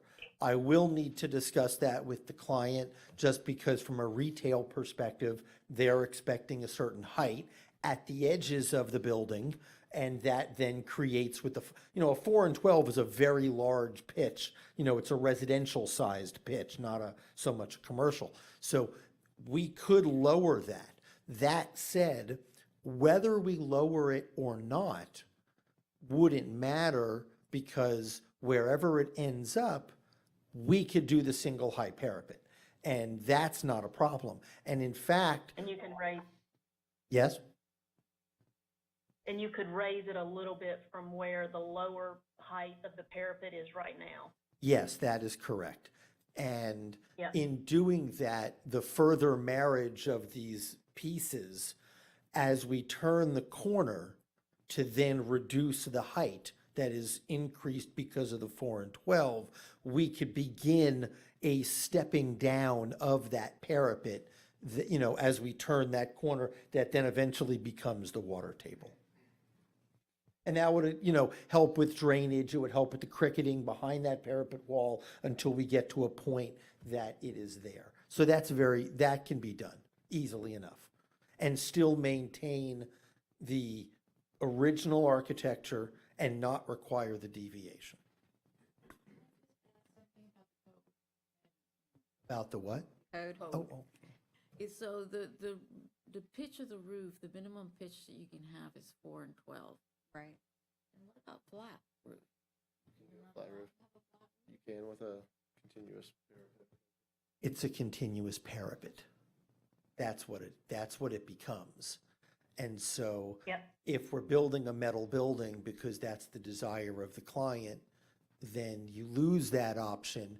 But then if you do that, if you do a typical metal commercial building with a much lower slope, you then are required to raise a parapet, which then blocks all the water from coming off. So it kind of creates additional problems, Okay.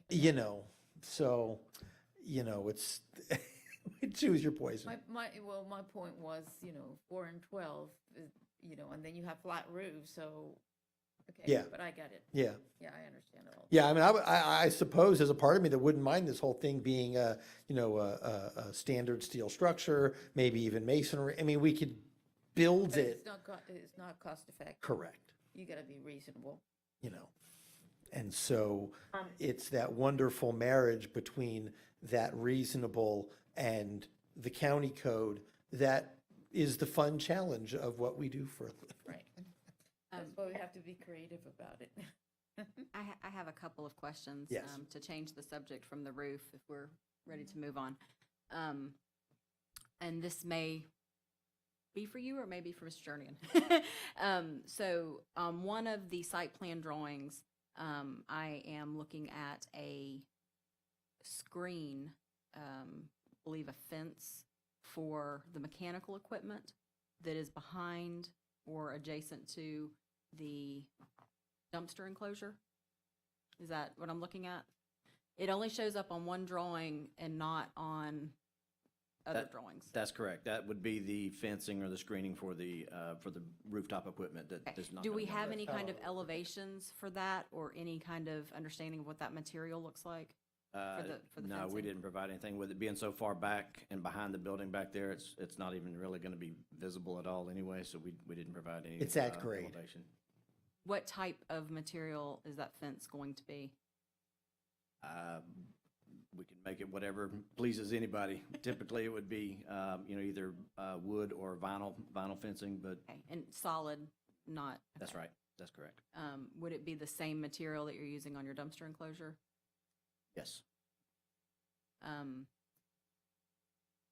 Yes. Oh, Terry Callaway, is that part of the team? No? Okay. Well, thank you for mentioning it. We'll hit that one on our public comment The, sorry, I lost my train of thought. The landscape plan does not reflect that screen, so we'll need to make sure that we can get the plant material shifted and adjusted so that there's not a conflict there.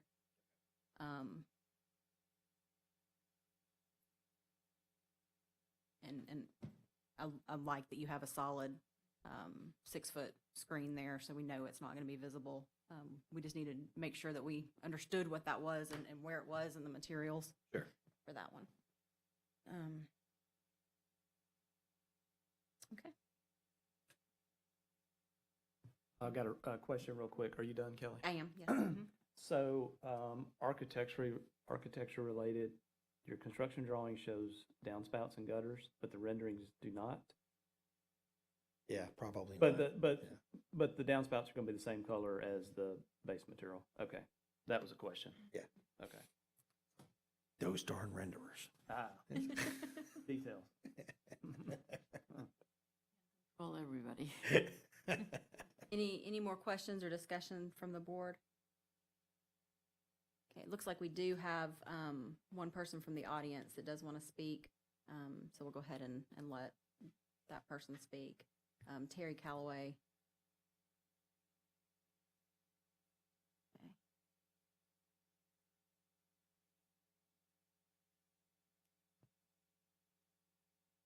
Okay.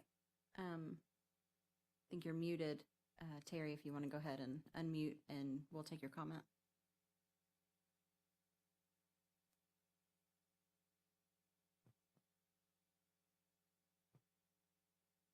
Terry, you're muted if you're trying to speak with us.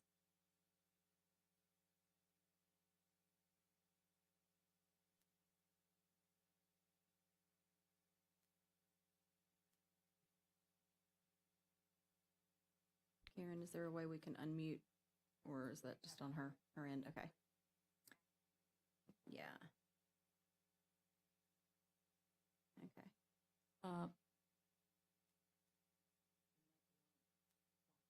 Okay, yeah. Okay, we'll give you a minute to see if you can figure out how to unmute yourself if you want to add some comments for this project. Press on the microphone. Yeah, you can press on the microphone at the bottom of your screen or press on your space bar on your computer if you're on your computer.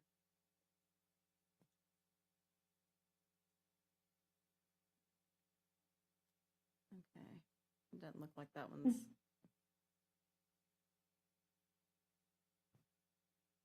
Okay. All right. Well, we can get that one worked out. We'll take your comments, but I don't think we're going to be able to hear you. I have just a conversation topic for the board. If you want to buy a little time, you can do that. Go ahead, Lee. We'll give her a few more minutes. Okay. This might be venturing into the nitpicky realm, but first of all, let me say, I think this is a beautifully designed building, and I really like the change to the single height parapet. I like that it's bringing that parapet down out of those eaves of the tower and away from those wooden brackets and down from that small window up at the top. Just a lot of positives about bringing that down. So I hope you don't have to increase the height too much to cover up that roof in the back. So it's beautiful. Only point I wanted to make is that the color of the awnings is different. I'm not saying it's bad, and I get the reasoning because of the name of the business and what this business is. But I just wanted to throw that out there, that typically awnings on the corridor are a little more neutral, I would say. Not always, but typically a little more neutral. So I tend to feel okay about this one. I think it's looking nice. It's one of the reasons I really wish we had the color swatches or samples or chips or whatever you're going to call them, because it'd be nice to see how it all plays together. But anyway, I just wanted to make that point. I'm not saying that I think it's problematic necessarily, but it did catch my attention that it's different from what we usually see, and wanted to see how the rest of the board feels about it. I like the colors and I like the combination. Yeah. Thank you. Throw it out. Well, if that's actually how they look, I mean, it'd be nice Yeah. to have some samples so we. Well, Agreed. yeah, no, Yeah, no. that for sure. The colors, I don't trust any colors unless I have samples, but I mean, in the most, Durer did a Yeah. good job there. there you go. Love them renderers. You know, in the most perfect of world, you know, Pink and Blue Avenue as a business has a color. It is their brand. And so 1 inch, one shade off that color goes against the brand, right? The whole point of the pink and blue is the pink and blue. And so, you know, fortunately, what we were able to do was look at those colors and decrease the value of that color. So we still had the core color, but then bring it closer to the Munsell chart and then find that right color that fits in there. And we were able to do that, you know, painstakingly in the room right down there with the big old book. I don't know where those chips went, you know, but we can certainly get them to you. Well, that's okay. I don't think it needs to hold up the approval of the project. Wonderful. And so there won't be a point for us to see them after the project's approved. But I guess I would ask you, sir, Jeff, is from what you can tell, and I'm looking at it on the screen, but, and I guess we all are, but are these color renderings pretty accurate? Because these do seem to be a fairly muted blue and pink, and I would hope that's how they turn out in real life. It's pretty muted. Yeah, you know, interestingly enough, if, you know, we're all sitting in front of our computers, pinkandblueavenue.com, go check it out. Not that I'm plugging, I'm just saying that you can see their colors. And those are the colors. It's not a hot pink. You know, they're very, very wonderfully understated colors that work well for their brand. So, Right. yeah, that's, I mean, And I Right. just wanted to make a note that, I mean, for everyone's benefit, this development order is not only approving the building, but also the signage and the monument sign for that. So this is kind of an encompassing, right. that everything that we have in our package is part of this approval. Okay. Anything else? Okay, it doesn't look like we were ever to get comments from Terry Calloway, so I think we're just gonna move on from that one. Based on the fact that these colors are only used on those fabric awnings, and the building colors meet the Munsell and are extremely muted, I kind of treat them the same way we treated the surfboards, that we're not gonna nitpick them. Right. Because they're small items, but looking at their website, their colors are muted and are gonna be very close to Munsell Yeah. already, so I don't have a concern with the color for those awnings. Any additional? I agree. I just felt it prudent just to have a discussion about it, since it is kind of different from what we normally see. And Jeff, also, I will just make a quick point that if it looks like you will have to change the height of that parapet to take it to a single height. oh, yes. So I think this goes without saying, but I'm gonna say it anyway, you never know. Getting that height of that building sign right? I mean, it needs to be in a good proportional distance from both the tops of the windows and the roof, line above it. So if that changes, like it looks right now, but that height is gonna change. So I just wanted to mention that. Yes, you're absolutely correct. I think that Kim from Vintage Signs did a great job in offering up the more horizontal layout of the signage. The actual pure logo has more of a rectangular feel, and so it didn't work as well in this layout. And so he offered this up, and I think the client really liked it. I thought that it blended properly with the proportion of the architecture. I think even with the height of the parapet changing wherever it ends up, it's still going to have that same proportion, Lee, that you're looking for. And I think that we'll be able to move that sign inches up and down so it fits nicely within that proportion. Yeah, I thought that, even by lowering the parapet, the signage looked like it, and I think it's something visual, but it looked like it was crowded. Just, parapet falling down. At the 21. Yeah.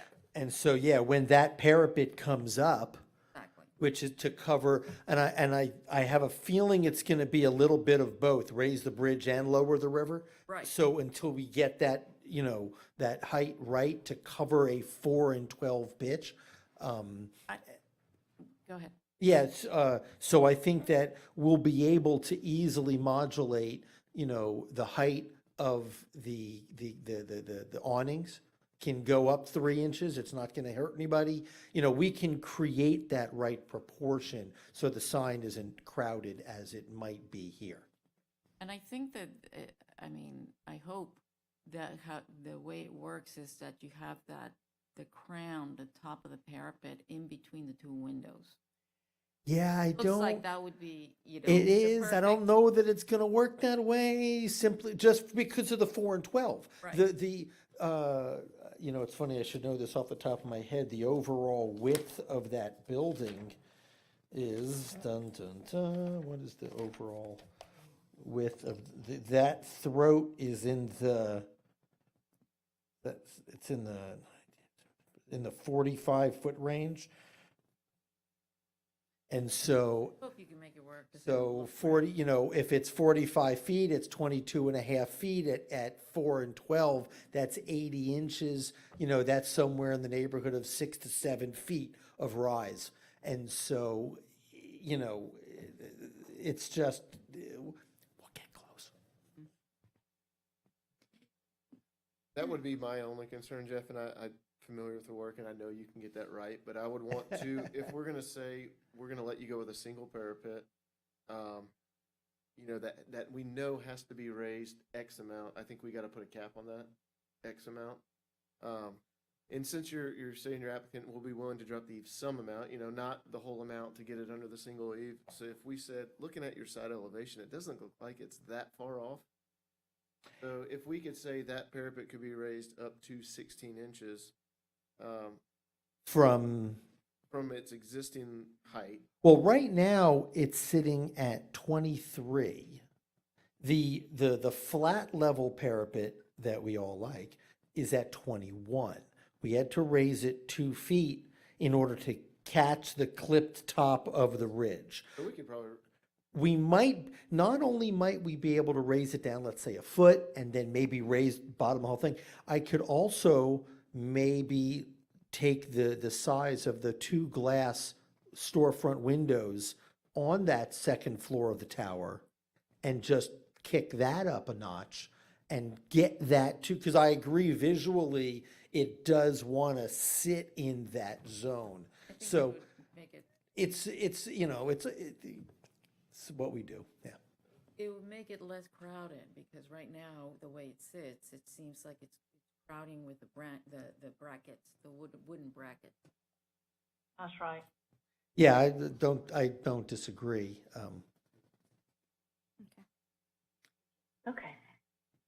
We, Yeah.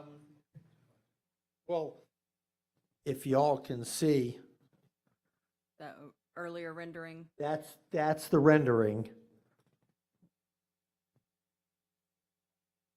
And what am I? you have a camera in front of you, yeah, but. Yeah. See, Oh, that's much- over the last that- 30 seconds. That's much better. Do we have any additional discussion here, or do we want to go ahead and entertain a motion? I'll take a shot. I'll make a motion to approve with the changes that it will be a single height parapet in the front, and that the brick treatment on the front facade extend down the sides of the building to the back. Is that what we were saying? Yeah. On the brick the sides of the building, To a to the certain back of height. the building. Lee, were we gonna require that on, I wanna say the Parking lot utility side? side of the The building, east- or the- just on the east, the parking lot side that's visual? I The mean, oth- I prefer both, just because you never know what's gonna change. I mean, you know, we could have a hurricane knock down the building next door, or all the trees, or somebody could cut the trees, or, you know, whatever, but, so that's my preference. I would agree with that. Would you? And I like the balance of it too. Sorry. Sorry if I talked over you, Lourdes. Go ahead. That, I was just agreeing with you. Okay. But that is not full height either. So that water, Water table. Water table, so that needs to be clarified. Yeah, And we'll Oh, I step it. didn't- It's it- where you It'll, feel it. it'll not go from all the way up to all the way down. We'll probably keep it high to, similar to where it is now, somewhere in there. Drop it down to the height of the building, let that run a little bit, and then drop it to a water table. That might be what happens, but yeah, we'll make that work, I think. We'll leave that in your field. We're just gonna require the water table. There you go. How you transition it. Water table it is. So then, Lee, do you still have more to your motion to approve? you guys tell me, did I get all the There was, changes? one comment about the landscape revision to accommodate the equipment screen and fence, or the equipment screening. But I think that was it. Help me out there, Kelly. we just need to adjust the landscape plan to accommodate the mechanical screen. The mechanical screen and the landscape buffer overlapped.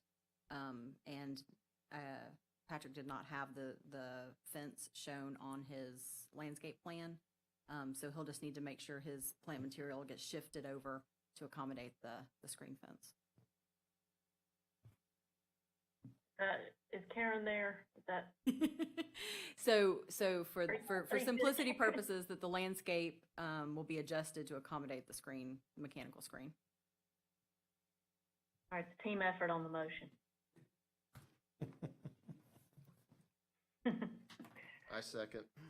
We have a motion and a second. The motion includes amendments for the parapet, amendments to make sure brick extends down the facade at water table height, and amendment to shift the landscape material to accommodate the mechanical screen. All right, so we have a motion, we have a second. All in favor? Aye. Aye. And motion passes. Thank you. Thank you very much. The next two items, 11 and 12, are we good? Do we need to take a recess, or are we good? Get it over with. Okay. So the next two items, the Origins Restaurant, there's a deviation and the actual development order. So we'll discuss those together and make two separate motions on that. Kelly?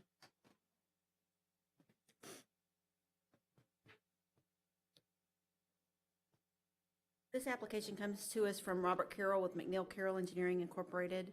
The subject property is at the northeast corner of the Watersound Parkway North and US Highway 98 East in Santa Rosa Beach. This is the first request, as you said, is a deviation, requesting approval for from roof pitch from 4 to 12 to 2 to 12, and from 4 to 12 to 0.5 to 12. The subject property is 1.87 acres, has a future land use and zoning of Bay Walton Sector Plan Town Center. We'd like to enter both of these staff reports into the record, please. So noted.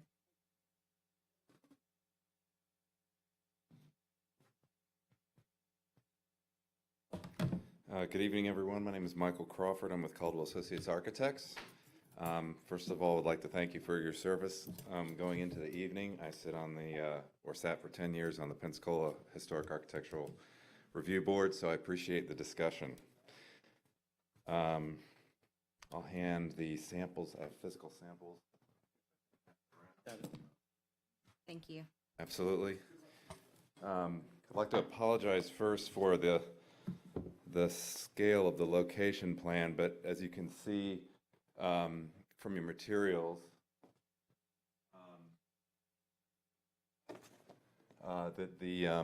This is for a restaurant that we have a tenant, we're just not releasing that information at the moment.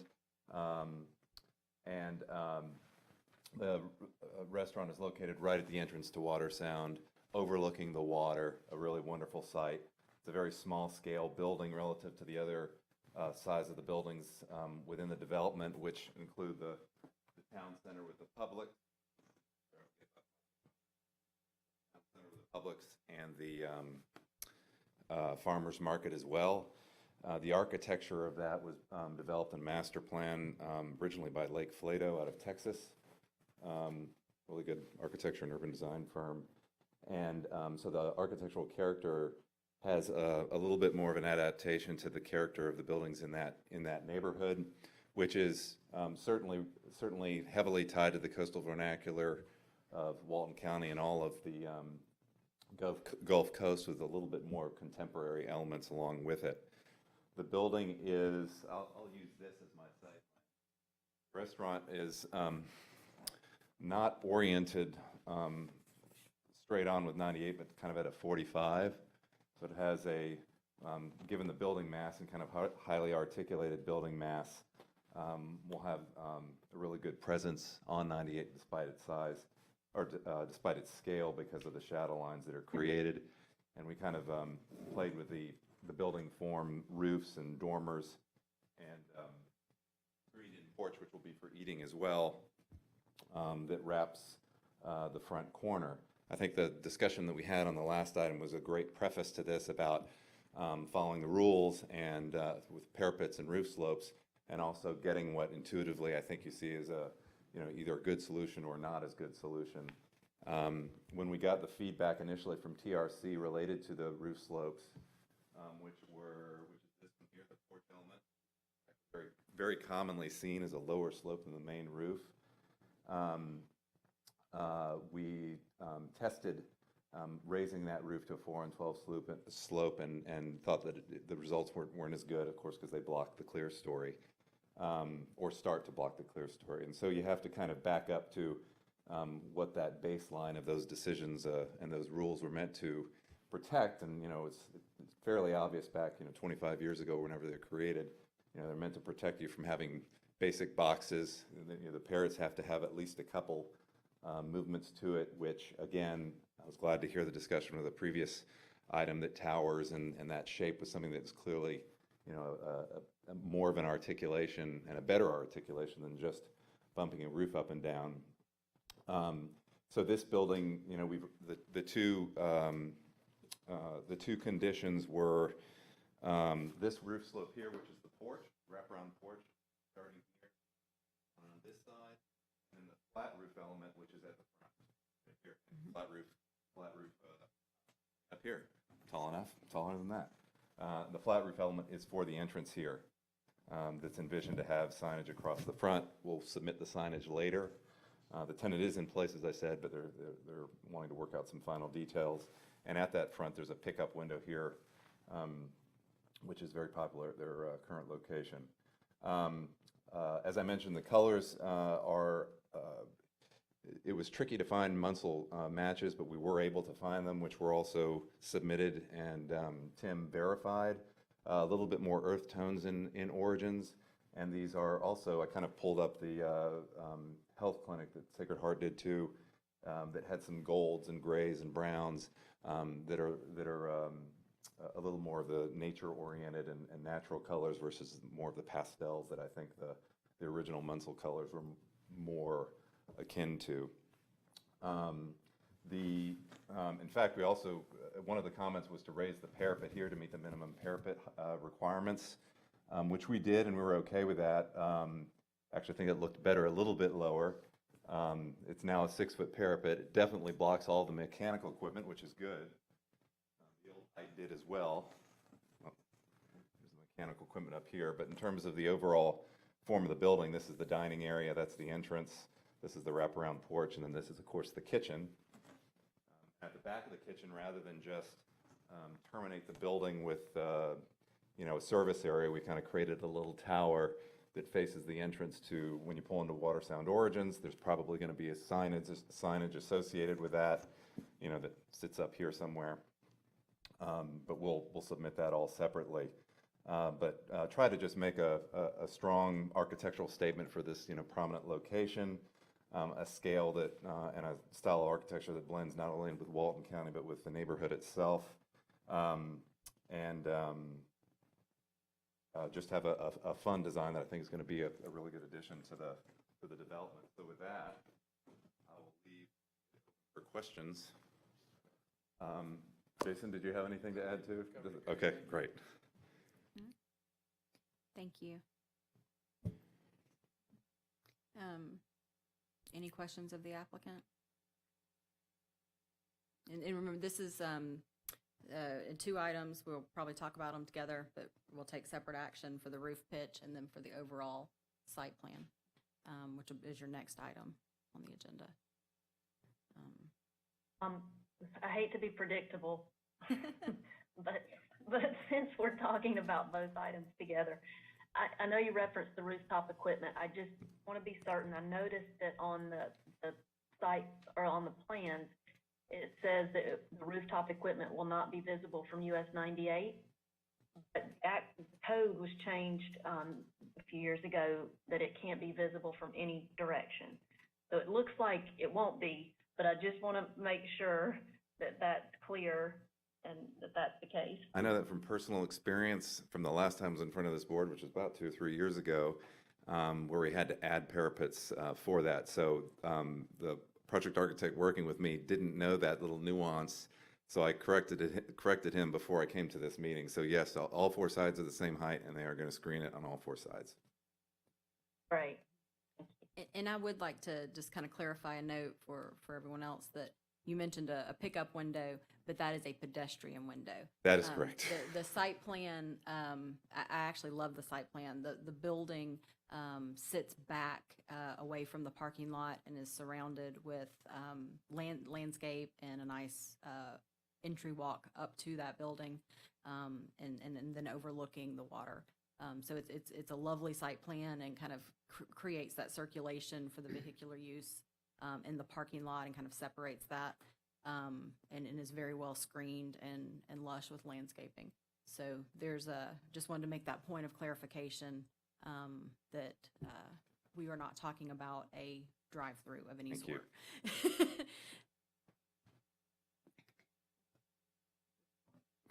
I want to make sure I verbalize that. Words matter, so that we were making, I know not everyone has the benefit of viewing the site plan, and then just wanted to clarify that for us.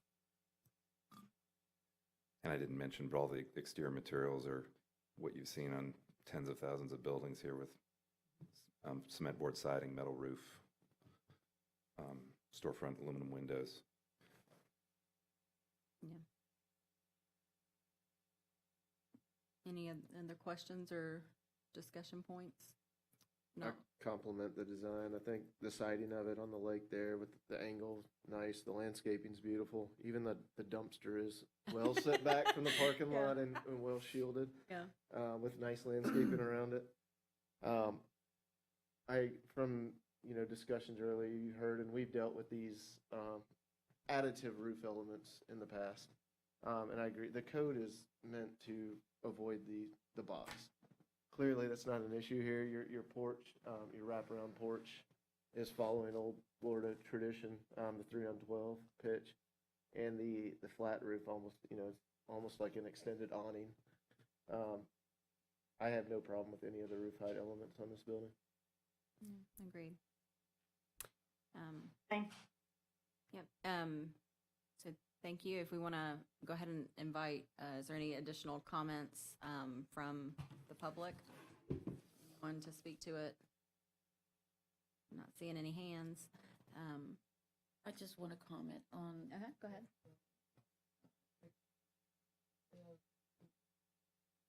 the level of thought put into the building design. I agree. Yeah, it's beautiful. So. Yep, I agree. All right. So we'll need to take 2 separate actions.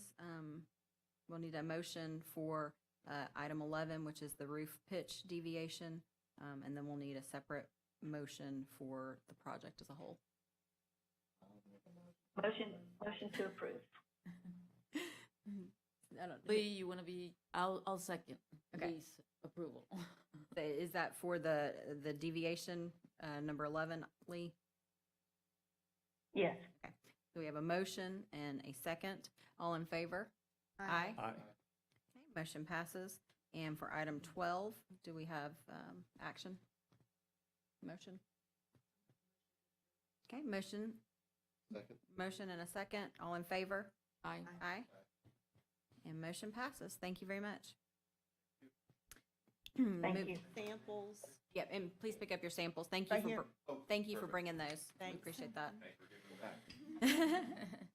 We're moving on to item 13, Town Place Suites. And Kelly, when you're ready. While Kelly's coming up, can I make a quick point, just for context? Back to the roof height variation, I think one of the reasons that it worked so well on that Pink and Blue Avenue building is to not adjust it, is that that was more intended for larger buildings where you have a long run of a facade across the front. And, you know, if you don't have much or any height change, then you're getting to what you mentioned earlier, the box look. I think one of the things that made it work for the Pink and Blue Avenue was that that was, you know, a fairly narrow building frontage. So just wanted to throw that out there. Thank you. Okay, Kelly. Town Place Suites was submitted by Jason Frick with Baskerville Donovan. Jason Frick and Michael Langston, both with Baskerville, should be available by Zoom. The subject property is at 39 Scenic Gulf Drive. There's currently a hotel on this, or motel on this site, and the applicant's requesting to demolish the existing motel and then build a 100-unit hotel with a pool on this 1.53 acre parcel that has a future land use of mixed use and zoning district of Coastal Center. Based on staff review, this project does meet the minimum technical requirements of the code. Couple of things to point out. There have been 2 variances that have been approved for this particular project, both related to the parking. One was to reduce the number of spaces, and one was to allow the parking lanes, if you will, the number of parking spaces in a row to be increased from 10 to 15, I believe it was. Those were both approved by the Board of Adjustment. There are 2 directors' determinations that are pending. One relates to the landscaping around the foundation of the building. They're looking to decrease that landscaping. And then the other director's determination request relates to the location of a screening wall and being able to put it at the property line. The Land Development Code currently says that the vegetation is supposed to go on the outside of the screening wall, but they're requesting that the landscaping go on the inside of that screening wall. So those determinations have not been approved. They were both submitted some time ago. In speaking with Mr. Carpenter this afternoon, he has indicated that he plans to approve both of these director determination requests. Just FYI. Another thing to point out is we have received public comment. It should be in your packet. Did it upload for you? Yes. Okay. So there are 3 pieces of correspondence. One is from the same resident, and then one is individual.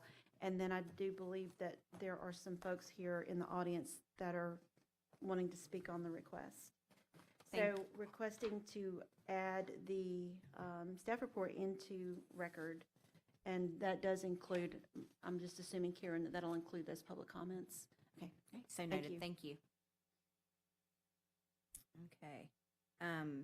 Do we have someone from the applicant, you said on Zoom? We can go ahead and raise your hand. Okay, Michael Langston, if you want to go ahead and allow that one to speak. Okay, Can you hear me all right? Yes, we can hear you. You'll go ahead and state your name for our records, and then go ahead. Thank you. Yeah, Michael Langston with Vasco Donovan over here in Pensacola, Florida. Vasco Donovan is the engineer of record for this project and agent for owner. We actually put together the site plan. It was approved through the technical review board. This project has been on the agenda for quite a while now, since last year, and we're hoping we can get this through today. I do have Jason Frick, who works with me. We've been working through this process with Tim Brown, and we have the architects online that will also be available here to answer questions related to any architectural components of the project. So I appreciate your patience with us, and be more than happy to answer any questions you may have on this. Okay, thank you.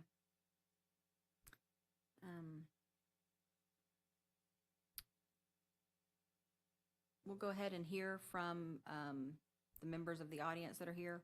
Go ahead and then we'll have our discussion. So if there's anyone here that'd like to speak, please come up. Make sure you please state your name for Karen and spell your name for us, please. My name is Dana Jenkins. It's DANA JENKINS.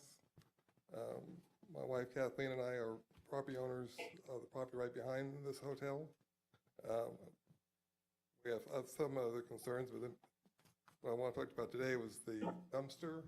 It's on the east side of the rear property line, which is right near all the residences. We'd like to have it moved to the west side, where it's by our pool, which is because the dumpster people, I always want to come in, 4 or 5 o'clock in the morning. They don't always smell very nice around there, and that's people are living in those areas. It's rental property, and that could undermine our property values also. Okay, thank you. And also, is there any way we can find out what the other comments were from the public? The letters? Yes, it's all public record, so it's all posted online and viewable at this time. See, there were. I don't know if there's anything they said I could also speak to. Oh, if yeah. the issue. I can pull them up here in just a minute. I'm scrolling to them.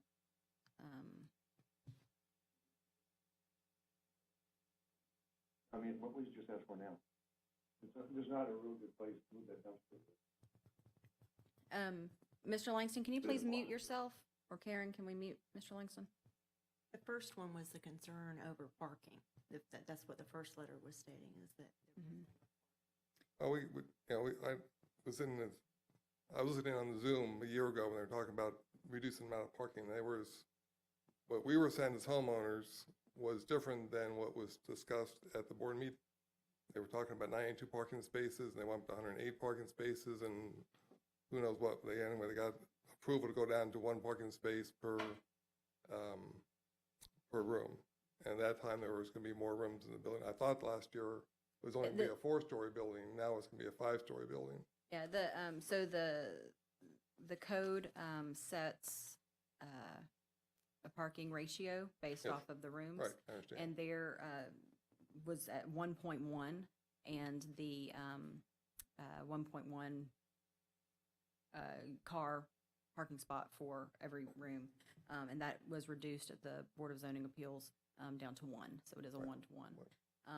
And Yeah, I understand that. yeah, and then so we have an owner at Gulfside Way that wrote us, and we have the CAM manager for Grand Dunes condominium that sent 2 different correspondence it's in, both not in support for various reasons with the traffic and things.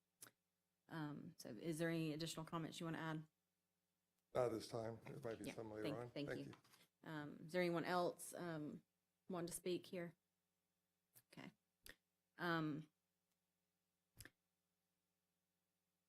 So I want to go ahead and start our conversation about the site plan.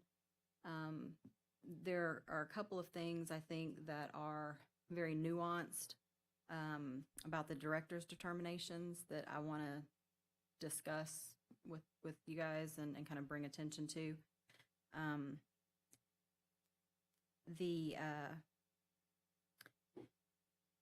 The screen wall requirement is an alternative in our code when we're looking at buffers. If you're going to have a reduced buffer space, both with reduced landscape and reduced distance, that you have a solid wall to be constructed. The intent of that is that it's constructed a little bit inside of your property line to allow for landscaping or other elements to break up that so it doesn't look like a solid prism wall against your neighbor. And so the director's determination is asking that the canopy trees that are typically installed on that exterior of that wall be removed to the inside of the wall. So you've got, with the size of the wall, additional elements that our code requires, in addition to just those canopy trees. They could be undulations in the wall, could be changes to the materials or patterns, just something to create some movement there so we're not just looking at a solid block wall.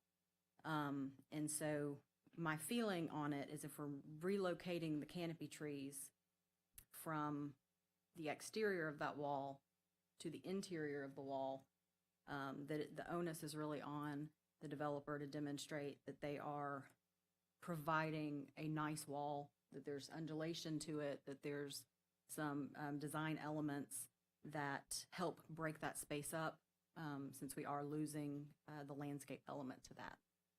I also have concern that they're placing the wall directly on the property line. From both a constructability standpoint and for a maintenance standpoint, at this point, you do not have the ability to maintain both sides of the wall, and that gives me a little bit of concern.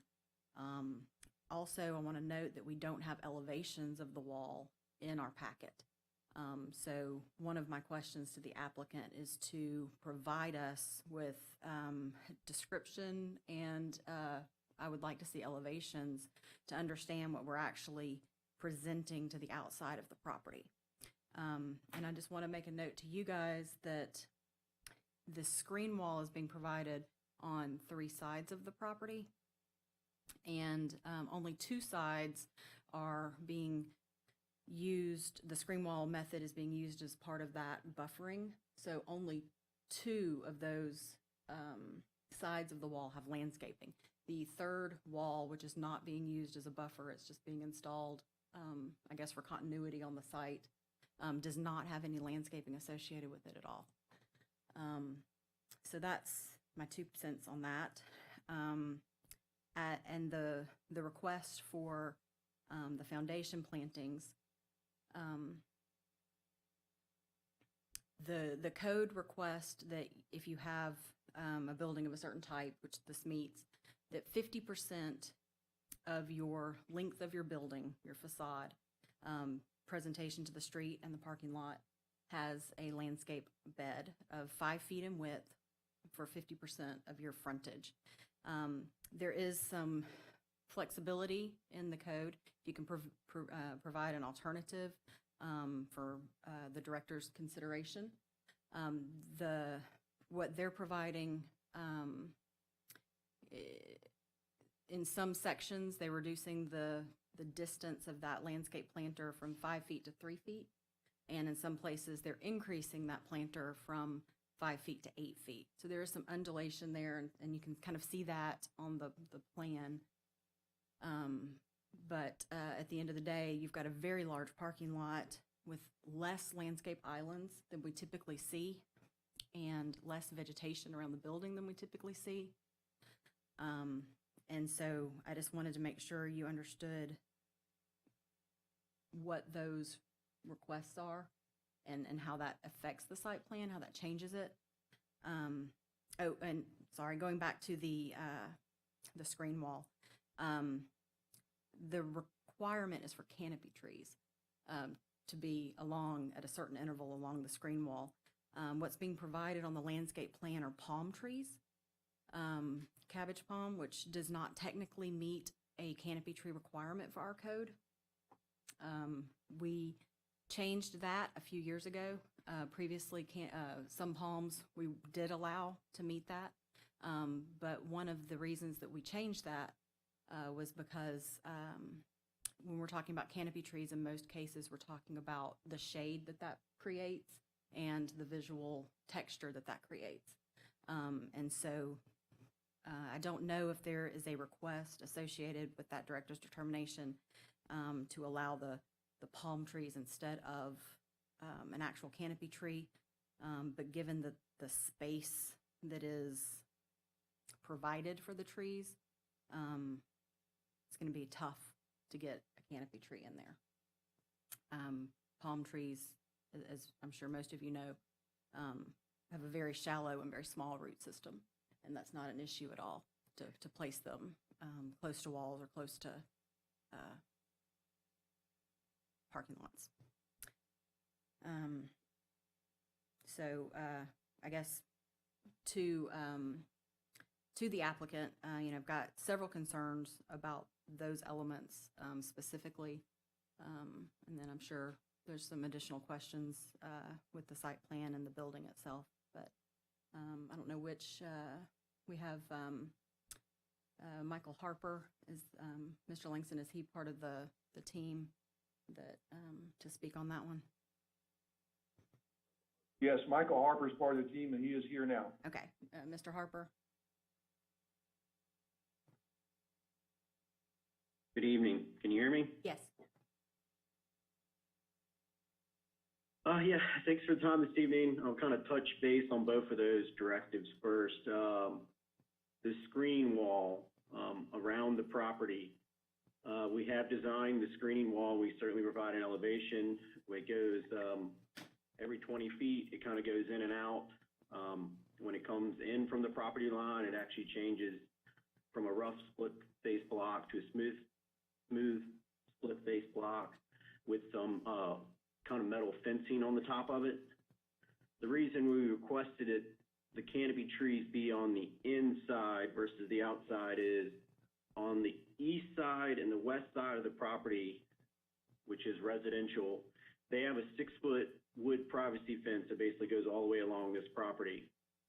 Our concern was if we push the screening wall back and put the trees between, it would just become a dead zone.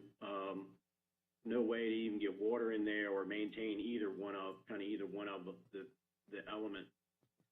So that's why the request was made to kind of push it out and put the trees on the inside.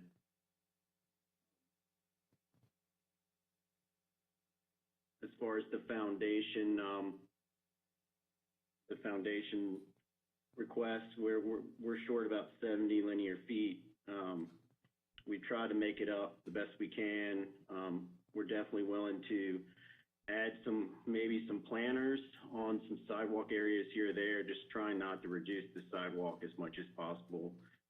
Some areas are required for accessibility, but we can definitely add some more where we can.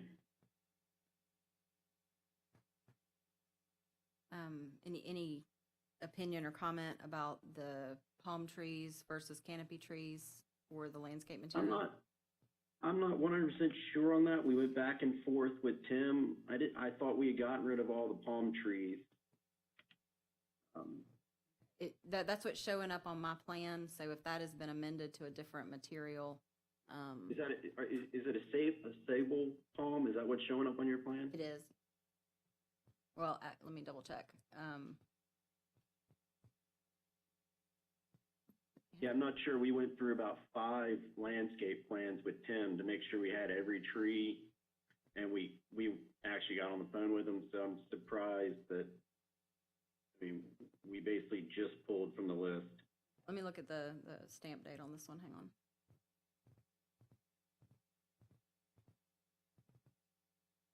Okay, this one has a revision date, 4/23. Yeah, that's the current plan. We're showing sable palms as the canopy tree. Okay, which is not on the canopy tree list.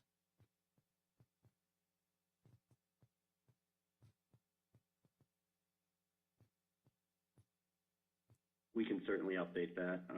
Like I said, we went through 5 landscape plans to make sure, so I'm not sure.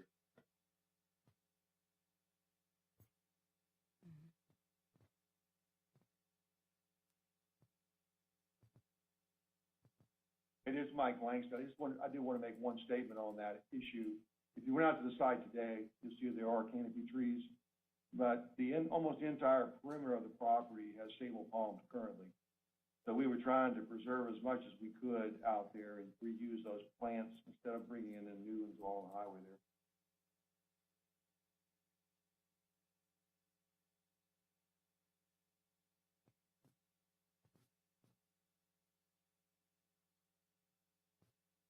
I think the issue you'll run into though is if this is a masonry wall that you guys are planning around the exterior of this building, and as Kelly mentioned, with it, part of it being on the property line, it means you're gonna have an eccentric footing, so on a 6-foot wall, typically with our wind code, you end up with about a 4-foot footing, that's gonna come into the property from the property line, and you're now trying to put plants within 3 feet. So you basically have a tree planted on top of a concrete footing, meaning to get that to work, I mean, it can be done, but your footing is gonna be about 6 feet, 5 feet minimum underground. Correct. Are you guys aware of that? Because that is a high cost item. And that's something that it can't, I just want to make sure you guys are well aware of that, I mean, the plants are a very necessary item. You know, between the wall and the plants, all of that is there to create a buffer for the benefit of adjacent properties. And I know that MAC has been willing in the past to make directors' determinations to deal with, you know, if the plan needs to be inside or out of the wall, or inside or outside the wall, he's willing to look at that. But I know he also appreciates and will consider whether an applicant has tried to engage with their neighbors. Has there been any discussion with any of these adjacent properties regarding, you know, you're saying that they already have a 6-foot wood wall, or would they be willing to possibly, maybe they would rather just have like, if you're gonna do a masonry stucco wall, they might be willing to remove your wall, and then that planting buffer could be placed within that 6 feet, which you referred to as a dead zone. That kind of cooperation between neighbors goes a long way because it's achieving the ultimate goal, which is creating that buffer zone between properties. So I guess my question is, have you reached out, has there been any attempt at cooperation with your neighbors?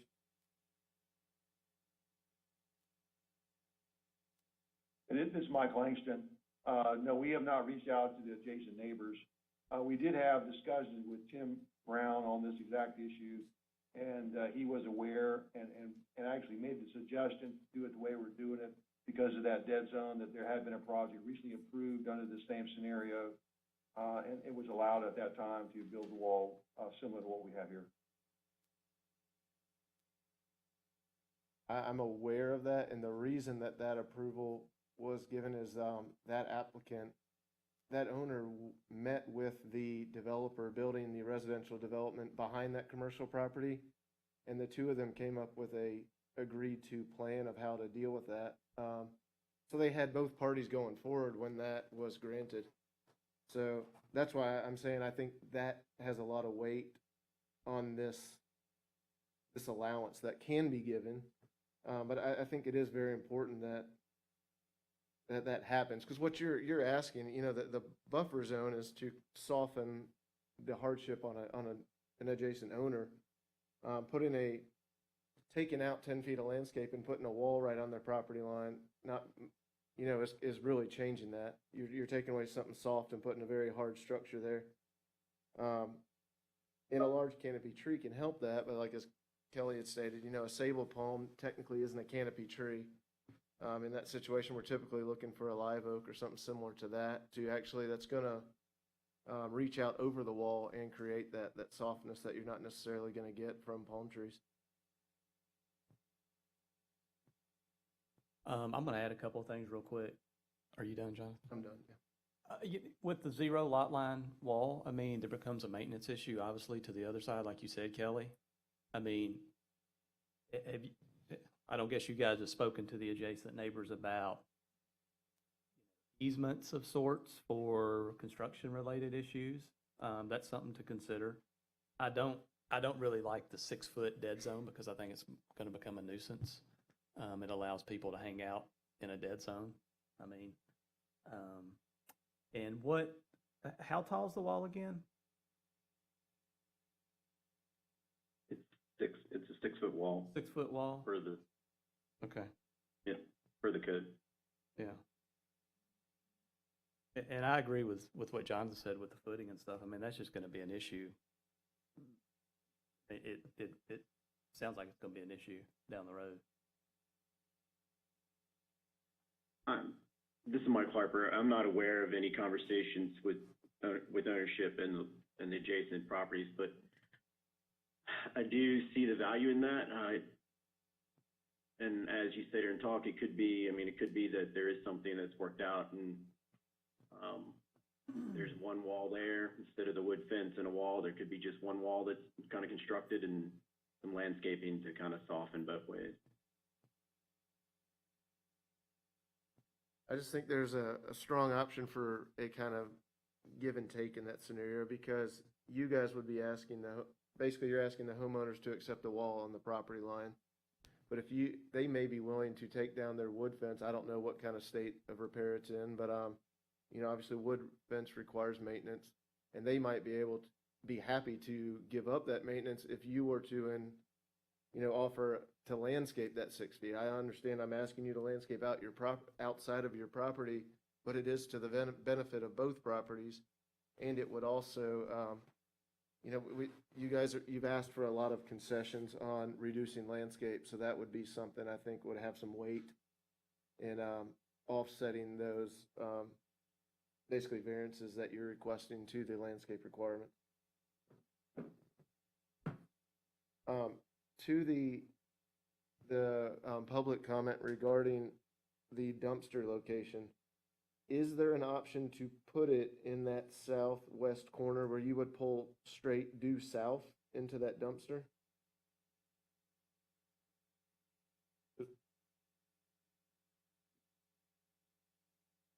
Mike Harper, I do think so. I think that can easily be accomplished. And this is Mike Langston. I just wanted to make one comment. We also had a comment from somebody else that didn't like the dumpster, and it was on the other side. So, it doesn't matter where we put it, somebody's going to complain about it. So we're trying to.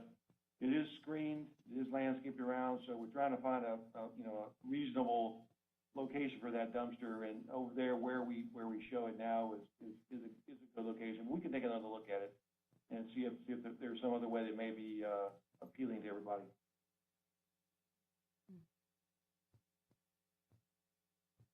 I think where Jonathan recommended to move it gets it away, as far away from residential housing as you can. According to Google Earth, there's a piece of land back there, and somebody's going to complain about it, but I think that's probably the best place to look at it to go.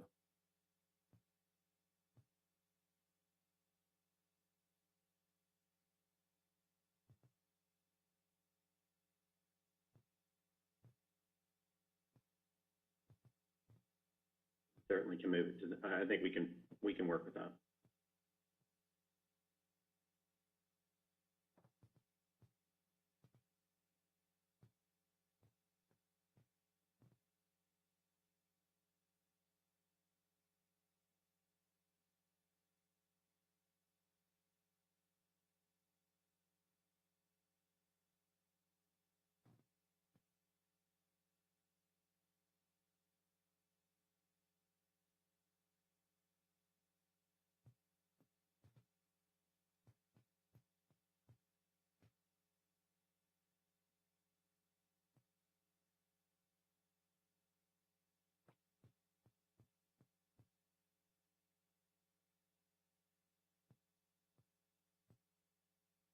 While everybody's looking, I will say on some of the other comments about the parking and the traffic, understand there's an existing 30-year-old hotel here now. It's basically seen its life expectancy. So this hotel is only adding 35 more units to the property.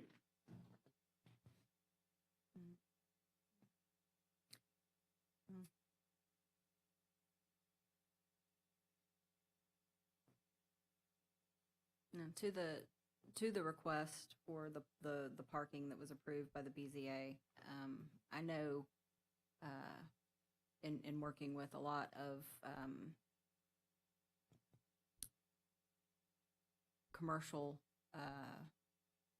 brands, they know exactly how many parking spots they need.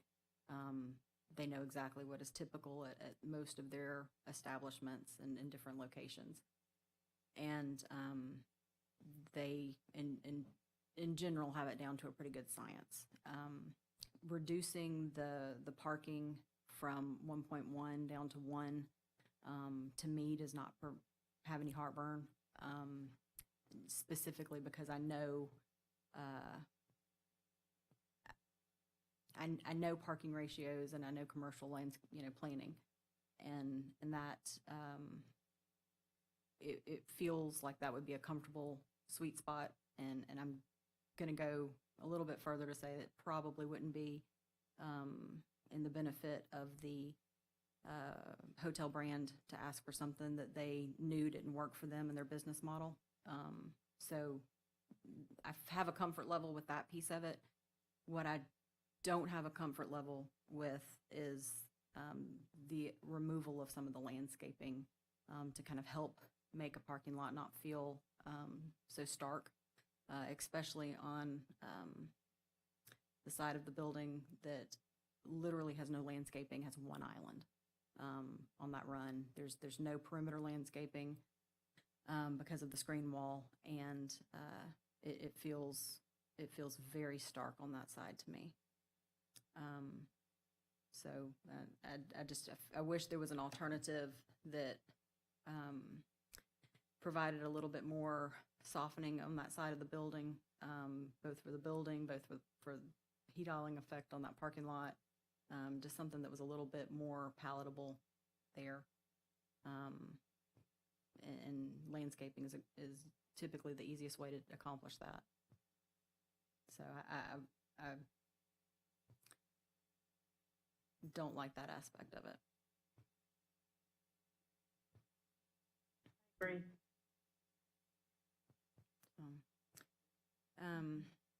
The adjacent property there's about a 20, 30 foot, I think 25, 30 foot right-of-way easement that's completely basically landscaping right now between our property and the adjacent property.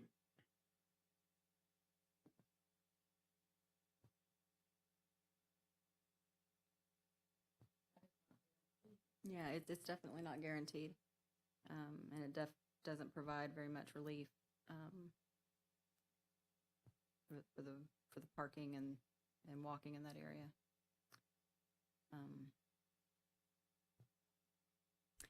So we had a lot of discussion on the site plan. Can I address that 1 minute also? Yeah, please. There was some discussions with the neighbor that I talked about a minute ago that had to complain about the dumpster location. And I guess you guys know there's a access easement that runs all the way from Scenic Highway 98, that runs along the property line there.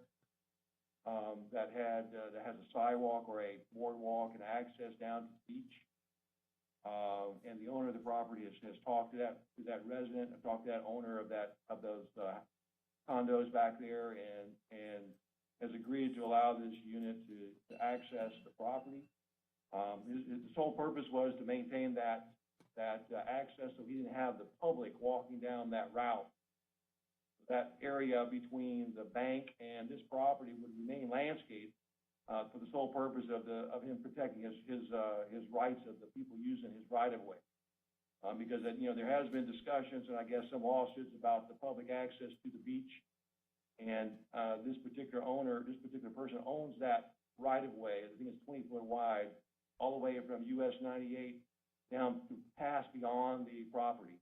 And there's an agreement between the owner of this property and that owner of allowing use of that property. And there's no intent to build a sidewalk in that area because that's the buffer to keep the public out of his property. So that's why that landscape should remain is where it is. I think the comment was made earlier on another project. Hurricane can come and wipe every tree out.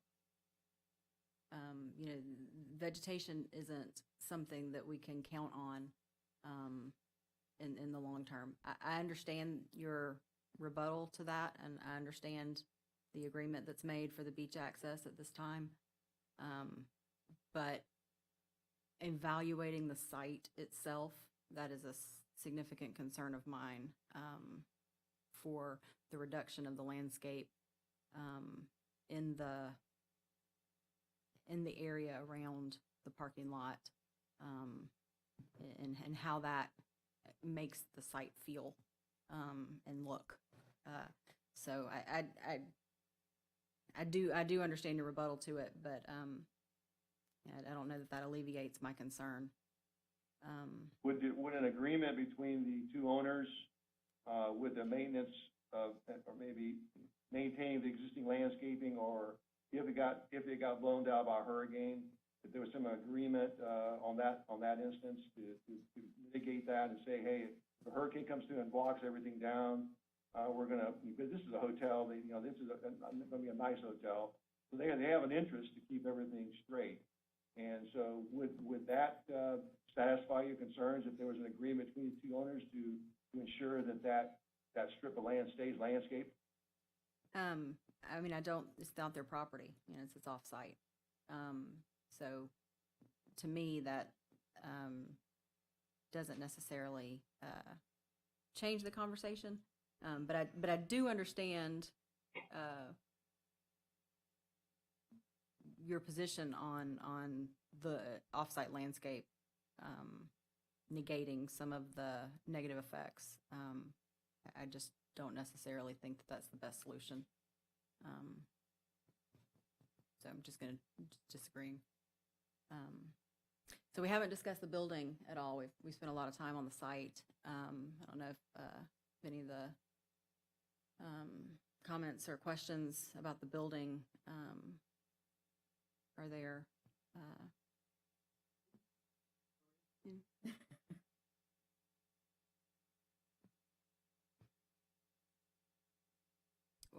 Or signage. We've closed the public comments right now, so. Can I have another comment here before we do this? We had talked about some of that stuff. Could we add planters to the side of the building to screen the building that would add into the landscaping instead of planters down on the sidewalk? Would that be something that would be acceptable? Just looking for ways to soften it up. Not a whole lot of space there on the west side of the building. Yeah, so, I don't want to interfere with your ADA access. I don't want to interfere with the accessibility there. So, I mean, you've got a tight site, and reducing the sidewalk widths in that location doesn't seem like a win-win for me. Right. I think that's that starts to damage the public safety more than it does anything else. Just my 2 cents on that. So.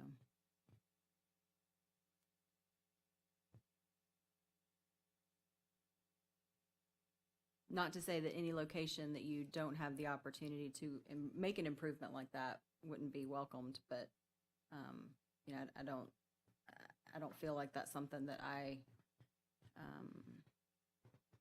looking at your plan, can justifiably ask you to do without creating more issues than that solves.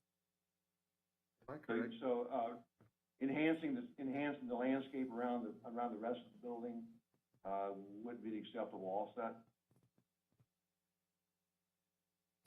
I mean, I'm not really sure where you could really enhance your landscape plan. You've got a ridiculous amount of easements in the frontage of it, and so the corridor planting itself, some of the larger plant material has been shifted back into the site. You've already got trees coming in at 4 inches. It's not best practice to install them much larger than that.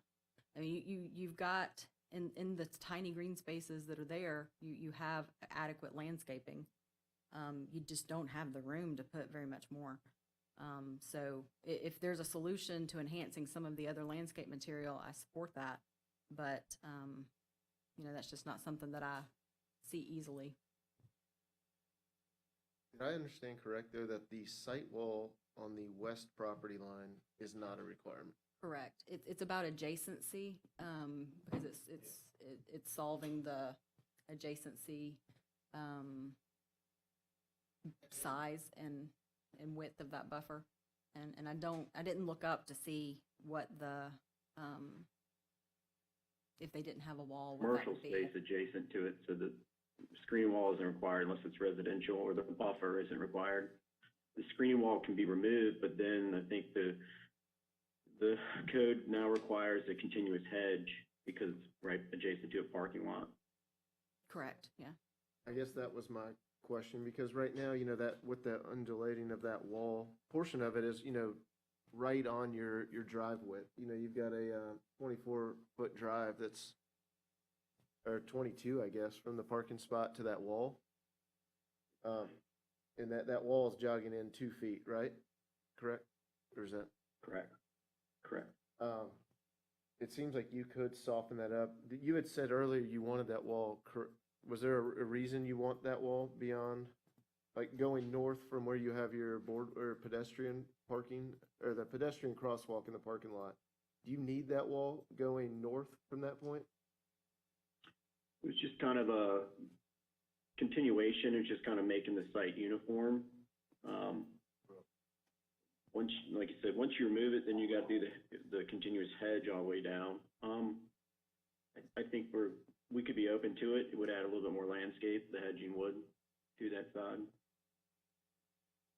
I mean, just from a softening the yeah, site, I mean, and from a development cost, it seems like it would be there's so little room there, but if there's agreements with the property owner of that easement anyway, they might be accepting of having some vegetation planted on their property line or slightly inside.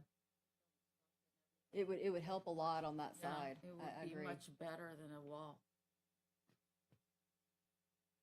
Yeah, this is Mike Langston again, and we don't necessarily need the wall. The wall was to try to direct people to where they need to go and to keep out the public from the other side over there using the parking lot.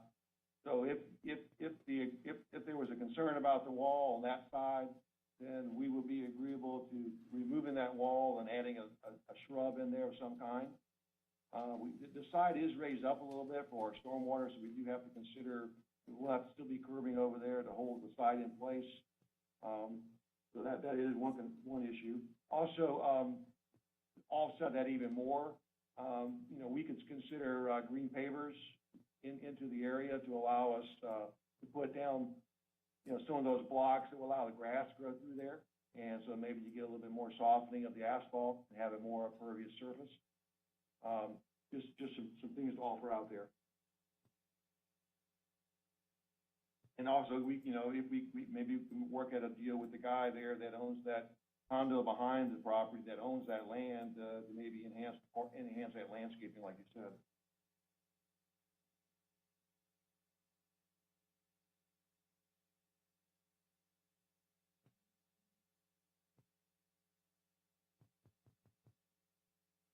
Ma'am.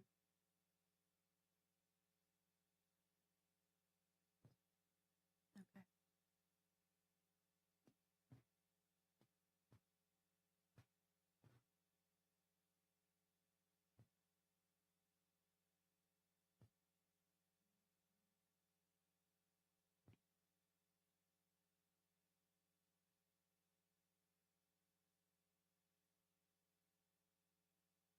So most of the issues all seem to be around the reduced landscape because of the necessity for parking.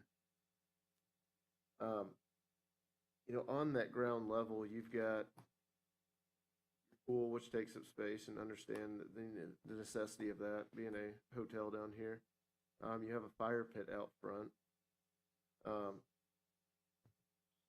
don't know if someone whether that would be used or not. That's, but there is option for additional landscape where you're going to have otherwise a pavered fire pit area that may or may not get used. But I don't know the history of this, but it says at one point this project was changed from 4 stories to 5 stories, which would have added, those additional rooms.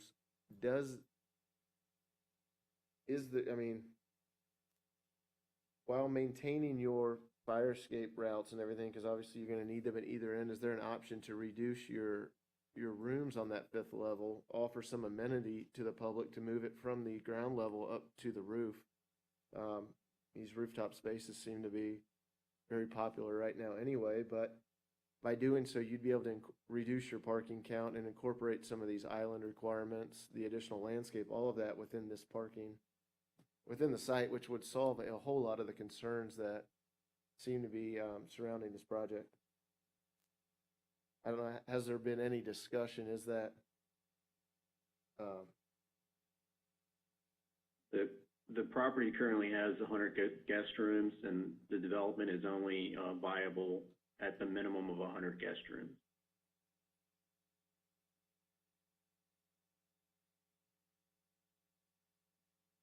so the property is currently at 65, I guess, because you said it was a 35 room increase? Yeah. Currently, the existing hotel, that was 65 units.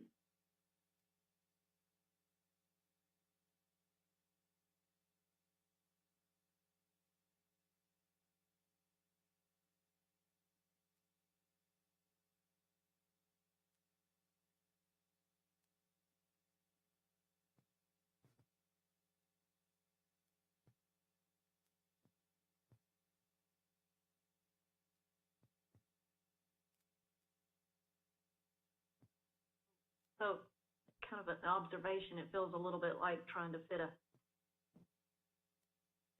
10 pounds into a 9-pound bag here, maybe, 8-pound bag, considering the limitations of the site.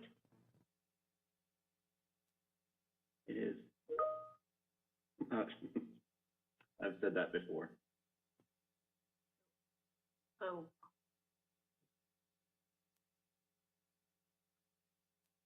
I guess we're being asked to make concessions in our code because of that, which concerns me.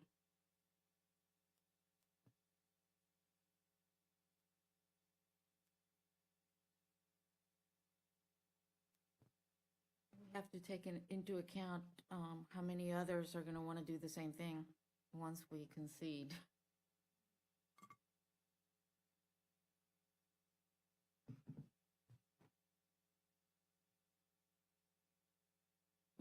In a give and take situation, that doesn't bother me.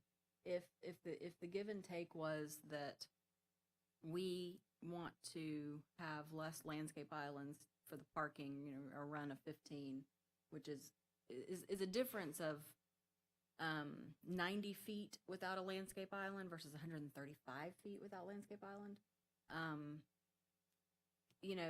And then they were going to put landscaping more above and beyond somewhere else that kind of felt offset to that. Maybe that was something that feels like a good concession. If, there's no way a tree is going to live adjacent to that wall. The palm probably will, just because of its root structure, maybe.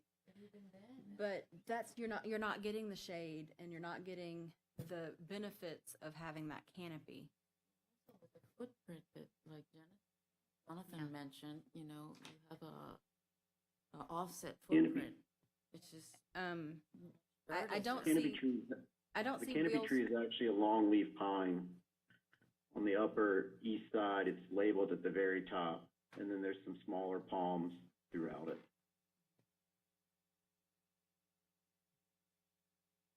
Took me a little bit. There's a lot of lines and symbols. I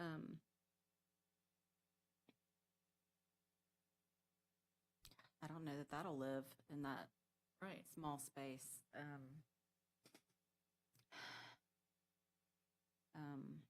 Wow. So I don't see wheel stops on those parking spots. Am I missing that on the plan? Reason I'm asking is with the landscape area there being so small, that material can get damaged pretty easily if we're not making sure there's wheel stops there. Yes, ma'am, wheel stops are included in the plan because we had to eliminate the overhang onto the sidewalks. And so, yes, wheel stops are provided for all those parking spaces. Okay, yeah, I see them adjacent to the sidewalk on the building. I did not see them adjacent to the wall, to the landscape island on the wall. That's why I was asking if they were provided on all the sides. I don't know that that's a requirement, but just given the very small amount of room and the propensity of cars damaging landscape material like that. We can add those in there, and typically it's not required because the curb acts as a wheel stop, and there's a little space between the landscaping and the curb. But if you think you need the landscape of the wheel stops to prevent encroaching into the landscaping area, we can add those landscapes. Well, I think you do the math at that point. If you've got the foundation of your wall and your tree, and a shrub, you don't really have the benefit of an additional 2.5 or 3 feet to allow for that overhang. So that's just a math question. I know it's not typically required in that situation, but because you can usually set the landscape material 3 feet back. Yeah, one of the things we've done on some other projects is just this exact same issue where, the code requires a 20-foot long parking space. Understanding that, trucks and longer vehicles are being used these days, we've actually gone back and changed the parking space to a shorter distance and then have the overhang as part of the parking space so that you don't have so much asphalt out there. So your overhang is actually green space. That is a consideration there. So when you have these long 20-foot parking spaces, it does make it very difficult to get double stack parking in there. So we're just trying to manipulate this. There is a magic number for the owner trying to get a return on his investment. You guys know what's out there. It's a motel style hotel now that's been there for probably 30 years. It's got 2 buildings that's accessed from the outside. All the people that use the hotel come up a stairwell or an elevator on the outside. This particular hotel, to make it work right, they had to reduce finished floors between the stories and put all the hallways inside. So now you have a secure facility that the residents in the perimeter are not seeing people walking in and out and hanging their towels out on the railing and stuff like that. So it is a much better design, and it is updated, and there's a significant investment on this property, because, property is expensive over here at Walton County, and we're trying to make this work to where this project can be updated to some of the current standards, not only architectural, building code issues, stormwater issues. Stormwater is a very expensive proposition for this project because it's under the parking. And so, those exfiltration galleries cost quite a bit of money. So we're trying to do some things here a little different than what most developers would do in this area. You only have so much space to build, and to get you can leave it the way it is and live with what's out there, or you can invest your money and improve the property and invest everybody and everyone that lives around there. So we're just trying to find a happy medium here to make this work. I think it would benefit you to have the discussion with engineering and planning about reducing that parking spot to a 16-foot and allowing that additional space for green space. I think that's a very valid discussion, and bringing that additional space in, knowing that there's going to be some no planting there, it'll just be room for the root system, I still think that that's valid. Yes, ma'am, and I do believe that going through that process would have to take us back to the variance, route. I understand that. But I think that I think that there are always design solutions. You know, I love the discussion we had about seeing if there's some availability to coordinate some of this with the neighbors, with the fencing and the wall and the landscape. I love the discussion about reducing those reducing the parking stalls to allow for more room for the plants that are going to be placed on that side of the wall. You know, I think that the burden is there for you to find creative solutions. And I know, you know, you've expressed that you've found a lot, and I think that there's still some opportunity there, because we do want you to bring businesses and upgrades, but we also want you to bring them that are in benefit to all of the properties around us and the future of the corridor. So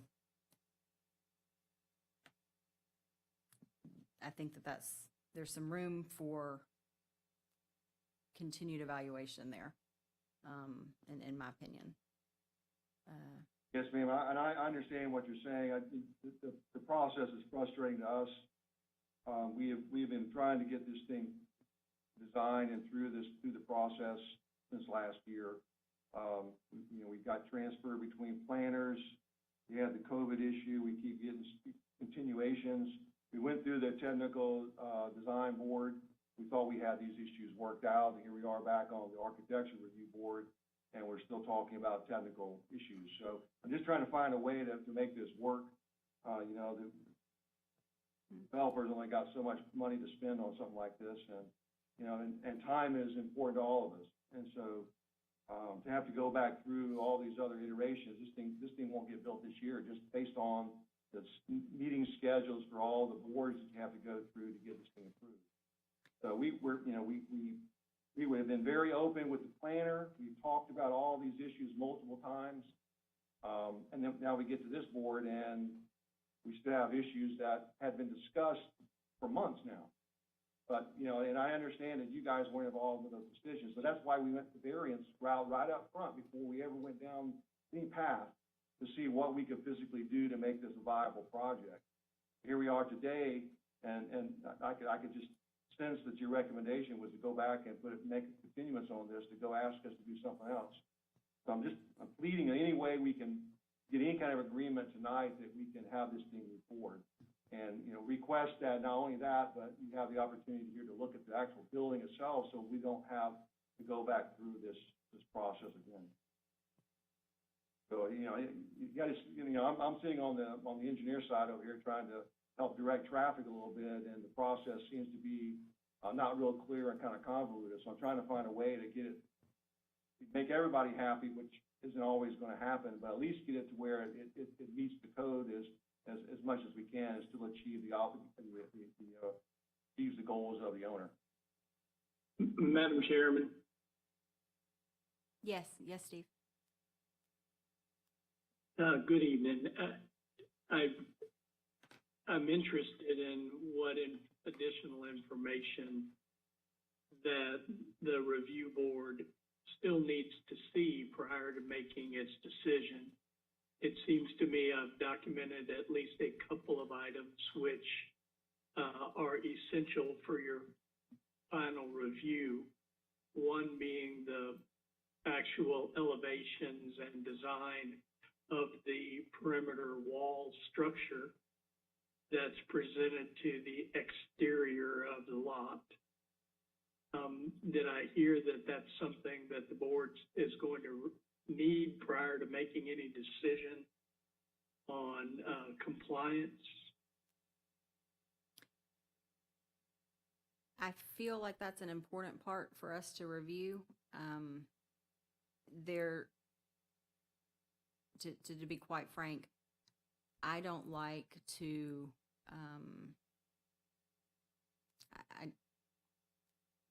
I like to make sure that we're working with the system as best we can. And if there's a way of moving the project forward, creating something that's palatable aesthetically for us, I want to try and achieve that. And instead of, and provide suggestions for how that can be accomplished, that would be palatable for me.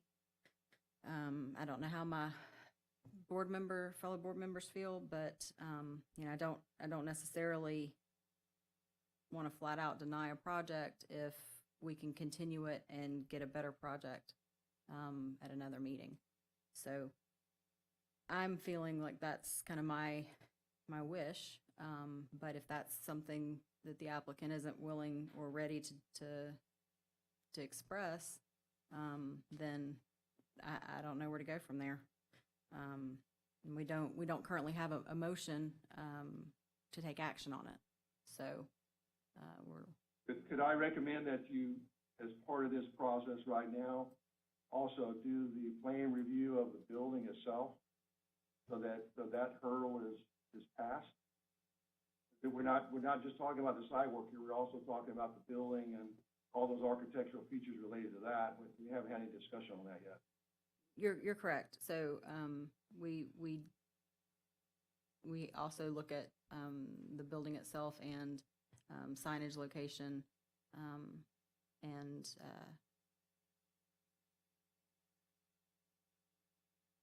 we haven't had questions about that. Is there any questions or concerns or discussion about the architecture that was provided to us?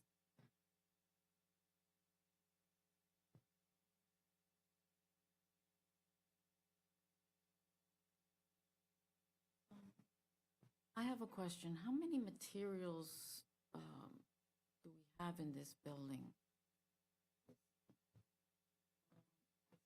Colors. Four Benjamin colors. And in the rendering, it seems like there's 5. There's a striated brown and textured bay. This is Michael Harper. There's basically 2 materials. There's an ephes, which comes in 2 colors, which is the light blue and the cream color. And then there's fiber cement panel, which comes in basically two varieties, I guess, but they're 2 colors. One is a kind of a saw cut, rough looking grayish color. And then one is more of a finished paint, which is the redder color. And you say there's... When you're looking at what, go ahead. Go ahead. There's only one blue? Correct. There's only one blue. The renderings, depending on the shadow, kind of change it. You're looking at T002. That rendering's actually at dusk. The blue on the front of the building is completely shaded.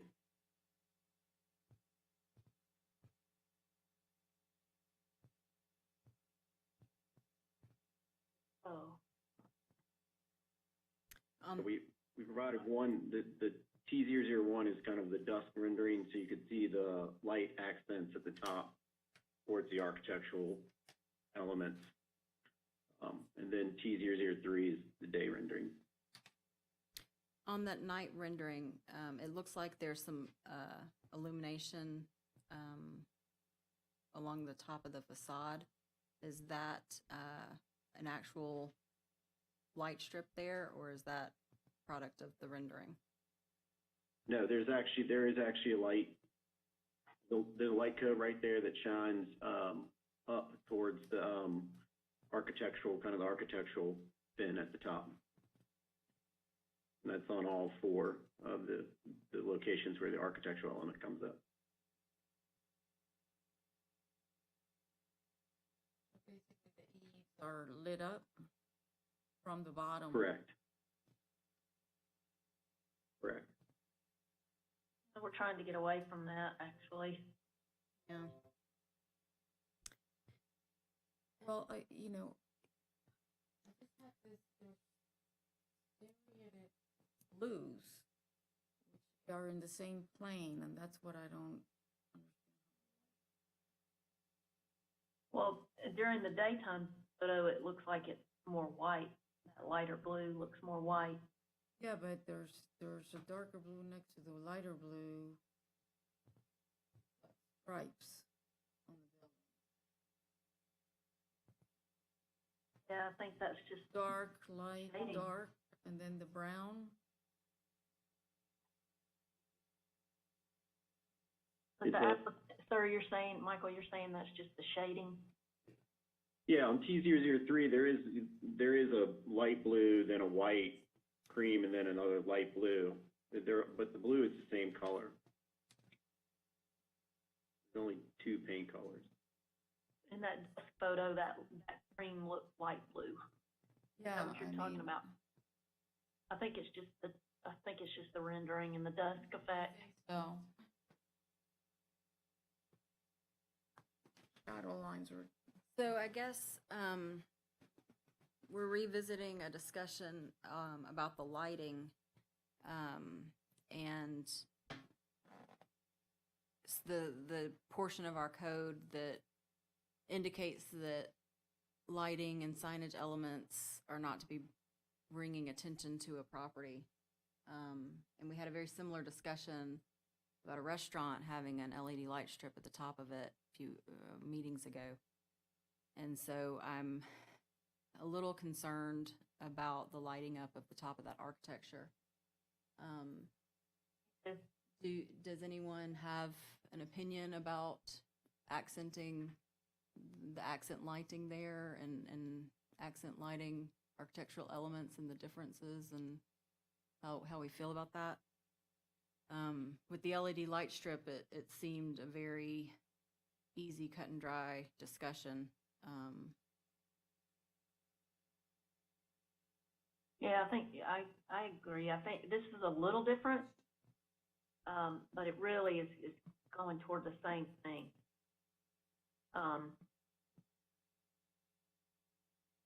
Don't see the need for it, and I'm assuming all 4 of those architectural elements on the roof are lit like that. Correct. Yeah, just try, I guess if the code basically says not providing light to bring attention, then you basically don't want any uplighting at all on your buildings. Don't have much of it. Yeah, we're not, Where it wasn't approved. Yeah, we're just trying to accent it a little bit at night, but I was strongly against it on the restaurant because what they were doing was a coping detail that wrapped the building as basically a stripe. Here, architecturally what they're doing is kind of lifting the roof off and making that void space they've created with that sloped roof below. It does not bother me as much on this building, the way it's done, because it's more of it's architectural lighting versus just an element that's lit up. That was the discussion I was hoping to have is do we feel as a board that there's enough of a difference there? Because I know that we do have accent lighting for architectural features and feel in a lot of cases it's appropriate. Given the similarity, I was curious what your opinions were. I'm not strongly opposed to it on this project. So what was it on the last one? Remind me again of the detail? There was an LED strip along that you could see that was exposed? LED strip? No, Well, it was lit wasn't up. exposed. It was, Okay. On the other project, it was the coping. Yeah. The coping detail on top of the parapet was a clear acrylic lens that went all the way around the building. Okay. Where this, on the other hand, you're not seeing the light source. It's, the light source is actually hidden and it's just Hidden. putting a wall of light to show that difference. it's different, but Yeah, the light source will be hidden. They'll just basically whitewash the wall up to the fin element, architectural element. And isn't this similar to the other hotel down the road? Don't they have lighting at the top that was approved? no, it was not approved. You talking about the La Quinta Yes, Hotel? ma'am. Yes, ma'am. Yeah. That's a green light strip around the entire top. It may not be a strip, it may be a glow like this, I'm not sure, but that was not approved, no. And we've discussed it at a couple of meetings now, hopefully it's a code case at this point, but I don't know that. Okay.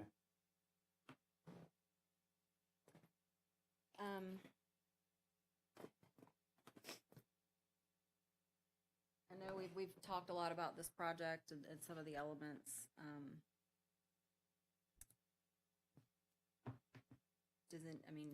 I feel like we can't belabor much longer. We need to have a discussion about action. I personally don't have problems with the building architecture or the signage. It's all of the previous discussion is where I have reservations. I'm just saying that because they asked us to give us feedback on the building itself, so I want to give them some feedback there. Nothing architecturally is bothering me. I think it's more just what your owner is saying he needs and what truly doesn't really want to fit on the lot is kind of the issue there. I think he just needs to accept that, like, you're asking the county to give, but I don't feel that the owner is willing to give or budge on his need for 100 rooms, because even say a 4 to 6 room, a 6-room reduction would do a whole lot for landscaping. If you would take 6 parking spots out of that parking lot, the amount of islands and landscaping that introduces would make me willing to give some on that strip requirement if we could break up the spots with islands. So, that's my feedback.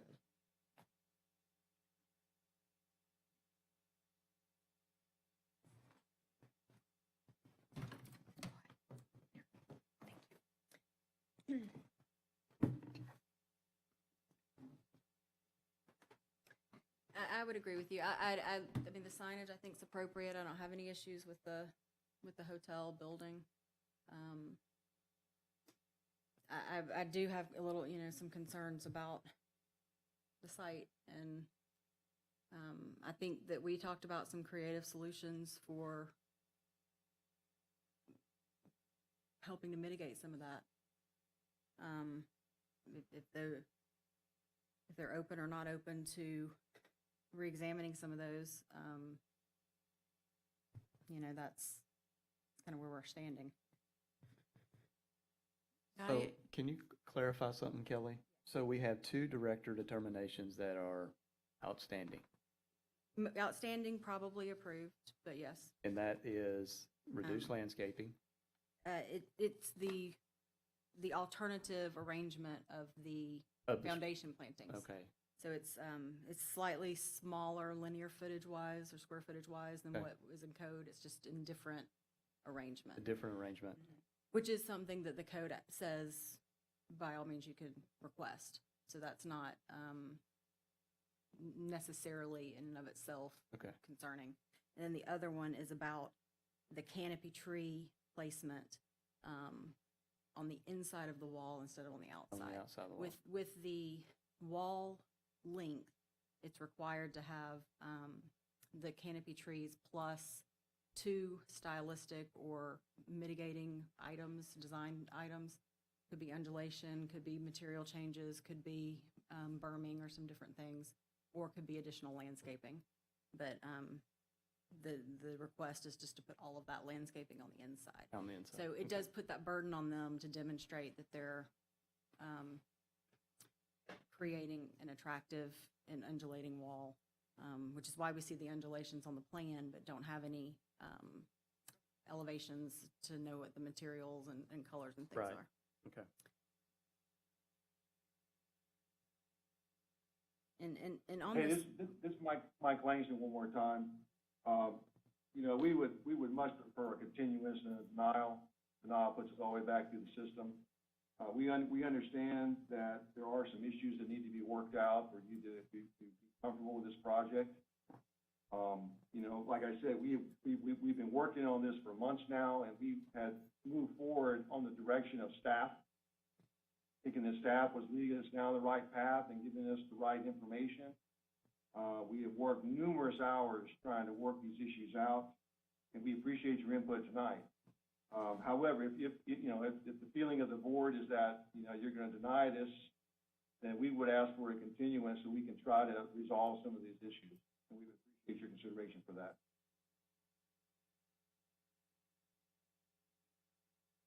Well, I mean, I have no problem with the architecture as well. I mean, I think,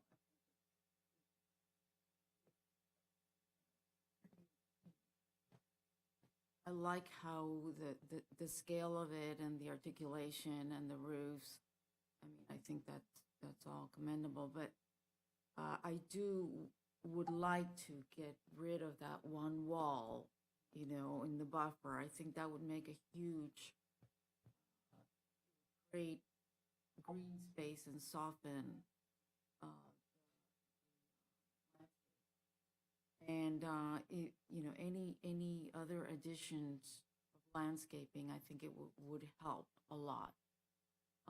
Like Jonathan's, or I think somebody said about eliminating 6 parking spaces, that would make a real big difference.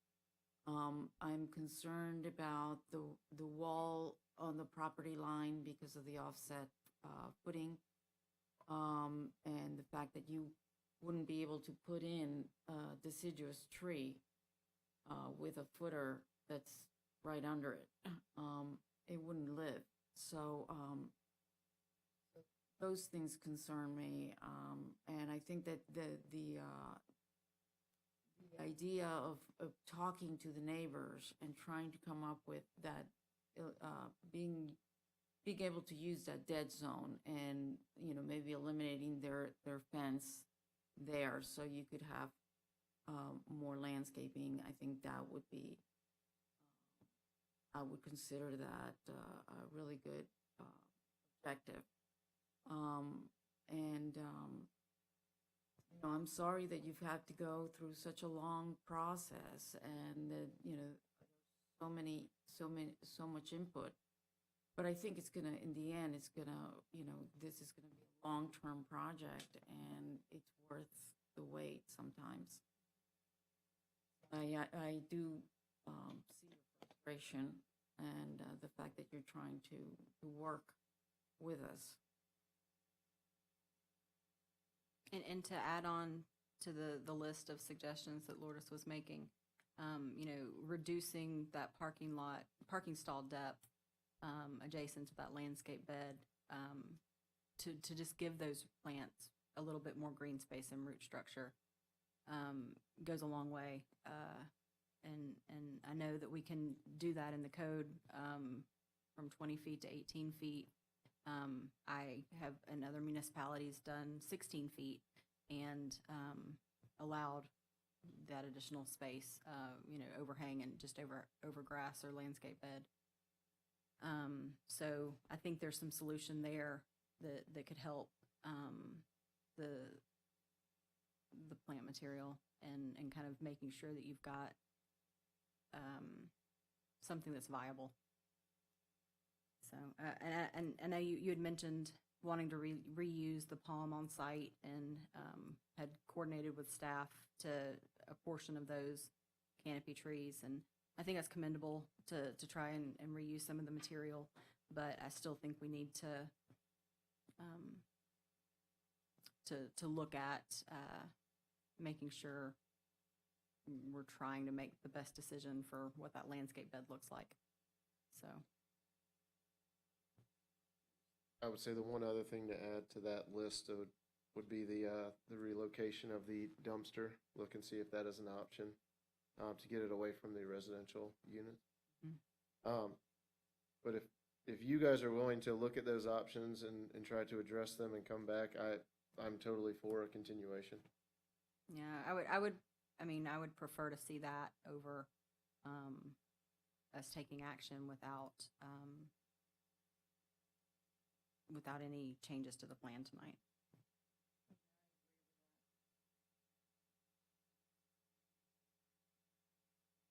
Okay. MC, do we know if that, oh, is that Mac or is that, okay.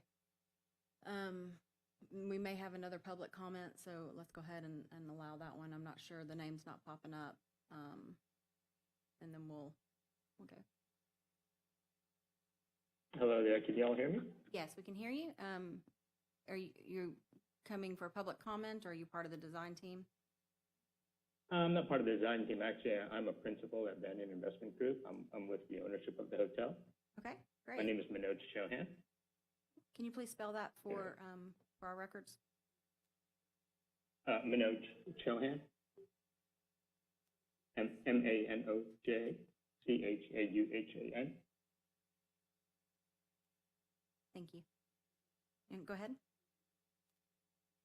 Yeah, I just, I wanted to mention to you, I appreciate you all's time tonight. And, we've had this hotel for probably 25, almost 28 plus years on the property, probably close to 30 plus years. That's, before it was even a hotel. Originally when we went, for the variance hearings, we did cut down, the room count considerably for the reason of making the parking and the room count balance and work.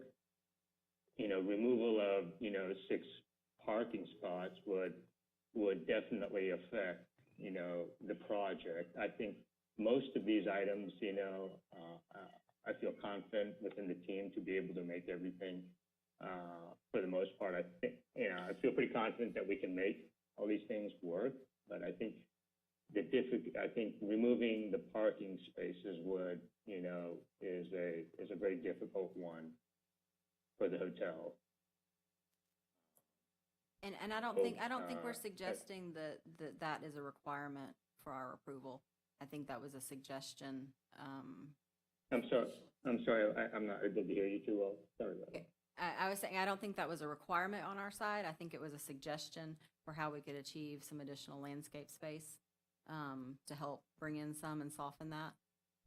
So I think all of the things that we've mentioned are design opportunities that you can explore if you're willing to look at some of those options and come back and have some additional design considerations for us to look at.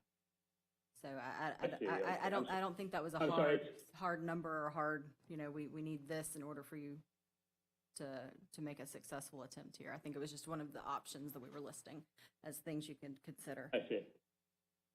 I see. Okay. Yeah, I'm having a hard time kind of hearing. It's kind of going in and out for me. So thank you for that clarification.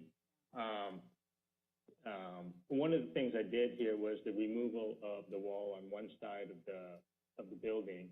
So that is, if I heard y'all clearly, that is not a requirement to have that wall there. Is that correct?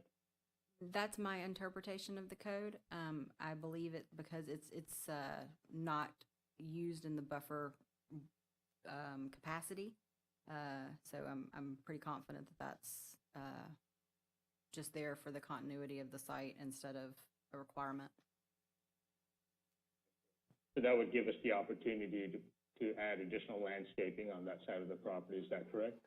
It might. You're basically showing that wall on the property line as well, but that is a beach access easement on the adjacent property, and there was some discussion that there's existing landscape there and some existing agreements with that property owner that may yield the ability to plant the required hedge in some sort of easement or agreement capacity. It was an option that should be explored, I think, to help soften the edge of that parking lot. Okay. As far as I know, there's not an actual formal agreement with a property owner over there. There has been discussions, but beyond that, there hasn't been anything formalized. Removing the screen wall does have implications for landscape along the vehicular use area, I believe. So that might be something that the design team needs to look at and consider. But that's just one of the solutions that we were trying to help brainstorm here, showing what we saw as concerns and what we saw as possible design explorations. Okay, understood. As far as the root structures, I know the landscape architect and the landscape designers that have been brought on board. I just, I would be shocked if they would, plant, vegetation in areas that they feel that, they wouldn't survive there. I mean, I'm sure that's something that, as a team, we can circle back with them, but, I've had a lot of confidence in them to, provide us with, a landscape plan that was going to be viable and, for the project. And I just can't imagine that, they would plant something that they knew that wouldn't survive in a particular area. I think that the concern is that there's no details. We were not provided any details for the wall, but based on our construction knowledge, we understand that the footing for that wall is going to extend probably 4 feet into the site, and you've got a very narrow landscape area to begin with, and that decreases the ability to have viable plant material. But when you're sandwiching that between a bumper of a car and a foundation or the frontage of a wall. So, based on the information that we have, we are concerned about it. So we definitely need to get you guys details and all that, from what I understand then. Yes, correct. Details on what the wall looks like and how that's going to be constructed, and what the plan is for maintaining that since it is on the property line. Okay, understood. Thank you. Thank you. It's Mike Langston one more time. I did want to bring up one more issue on the wall. I know it says it has to be a masonry wall. There are modular units that you can use to build a wall that will meet the current wind loads and things like that. And maybe another option where the only foundation you have is the support for the poles in between the bins. Modulate, slide in place, and I believe that would meet the intent of your code. We'll also explore that. But I do ask that I know we talked about this a lot tonight. We're just trying to flush out the questions you guys have, because it seems like we can't seem to get, we get halfway down the road, then we turn around and go the other direction. So we're just trying to get, some direction on what would be acceptable and what wouldn't. And we can, we're engineers, we're architects, we can design all kinds of stuff. But we're just trying to make sure that it's a viable project. So, based on what I hear tonight, I would prefer that we do a continuance so that we can address these issues. I do know that changing the parking space to 18 feet would probably have to go back through for a variance. There may be a way for the executive director to make a determination on that. I don't know. But it is now that creates a time frame issue also. So we're trying to find a way to get it to where we're not back in that system again, where we're starting back from scratch. Because once we changed the parking, that was approved through the technical review. Now we got to go back to those guys again. So I'm just trying to, it's a vicious cycle you're in here. So I believe that there's an option for an 18-foot stall, and I know practically, I've designed 16-foot stalls in other municipalities, and that's worked well. So that I know is not allowable option by right, so that probably would require some sort of variance or a director's determination. We're just providing to you concerns that we have and some things that you could possibly explore. So okay, we'll take a look at that. I understand your concerns. We'll take a look at that. Okay. So let the team get together here. We'll discuss our options and figure out, how we need to address that. But I would appreciate a continuation so it doesn't get denied and then start from scratch again. So that's what I request tonight. Thank you.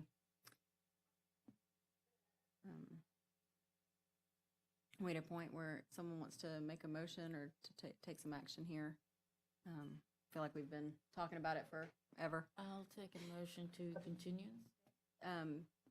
Michael, are you happy with continuing to the July meeting? Or do we need to continue to an August meeting? Well, yeah, I would like the next meeting, whenever that is. Okay, that'll be July 1st. So we have a motion to continue to the July 1st meeting. Second. Second. We have a motion and we have a second. All in favor? Aye. Aye. Thank you. Thank you. Thank you. Thank you. All right, that brings us to item number 16, the Southbay lumber modernization and expansion. Kelly? The application is submitted by Nautilus Civil Engineers Incorporated. Mr. Curtis Smith is the applicant on record, and he is in the audience this evening. This is a request for a minor development order on behalf of Pew Enterprises LLC and Sellers Tile Distributors, Inc. They're requesting approval to demolish, reconstruct, and expand the existing development in 4 phases to include 16,200 square feet of commercial and associated infrastructure on a 10.39 acre parcel that has a future land use of mixed use and zoning category of village mixed use. Based on staff review, the project does meet the minimum technical requirements of the scenic corridor design standards. We'd like to ask that you enter this staff report into the record. So noted. Thank you, Kelly. All right. We have the applicant. You want to add anything? Curtis Smith, Nautilus Civil Engineers, SMITH. My voice is already starting to crack because it's getting a little bit late already. I appreciate you guys hearing us and not calling it quits for the night. So this project, I think everybody will thoroughly enjoy. It's one of the areas that is known to be one of the oldest areas in South Walton. It's it used to be Southbay Ace. It is not Ace any longer. You guys heard the Ace store not too long ago, I believe. It's just Southbay Lumber now. And the idea on this project was really just to kind of revamp the project site. They're going to tear down the old building and reconstruct a nice new building and bring the front area and everything kind of up to the new codes, improve the landscaping significantly, improve the parking lot significantly. And they've also, as part of this, they purchased some property to the rear so that they're moving all of the lumber material storage and most of the heavy lumber and masonry work is going to go to that rear yard. The Gregor Marine, I don't know if Gregor actually came to this board or not, but the Gregor Marine and them split a 10-acre parcel, and Southbay got 5. Also part of the project, Southbay entered into a negotiations agreement with Sellers Tile so that Sellers has the ability to expand for phase 2. The only way they could actually expand was to build over the retention pond. So we have a new shared retention facility at the back of the Sellers and Southbay property that's going to actually be stormwater retention for both properties, or for the north yard of Southbay and for all of Sellers. We're going to put all the retention there. So the second thing that does is it gives Southbay delivery exit out that side. So now the delivery trucks actually have to come in and exit all throughout that front area. And it puts them really close to the traffic lights. So sometimes it's kind of hard for them to get out there. They have discontinued use of their exit on 393. And there is a gate there that is actually shut, and they have not been using that any longer. But this new project is really going to help the traffic flow quite a bit and move the big trucks to the back so that they're not up in the front much longer. The store itself is expanding significantly. Right now, it's kind of a combination of all kinds of buildings that were built over the decades, and of course, all of those are going to go away. We've got to do it in phases. The plans, the phase plans may be a little bit confusing. Probably the best plan to look at to get an idea of what's going on the site, I believe, was C205. I'm going to pull mine back up here. That one actually has the entire project overlaid with screened of everything that's existing today. So that gives you a better idea of a way to kind of visualize where everything's going in relation to where it is today. I've got some Google Earth. I know you asked several times about contextual visualizations. If you'll go to the Southbay folder. And then the street view, all of those, street view 1.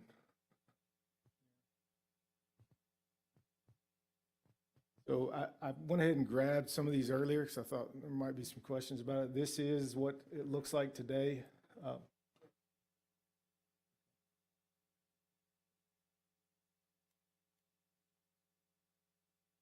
Yeah, if you go back to the share screen button,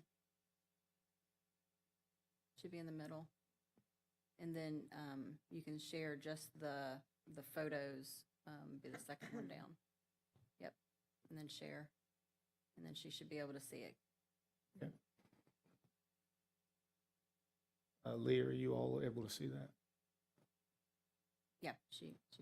All right, so we can kind of step through those and kind of take a look. But as you see now, and also if you'll go ahead and step just to the second picture, you should be able to scroll through them. Or scroll to the side there.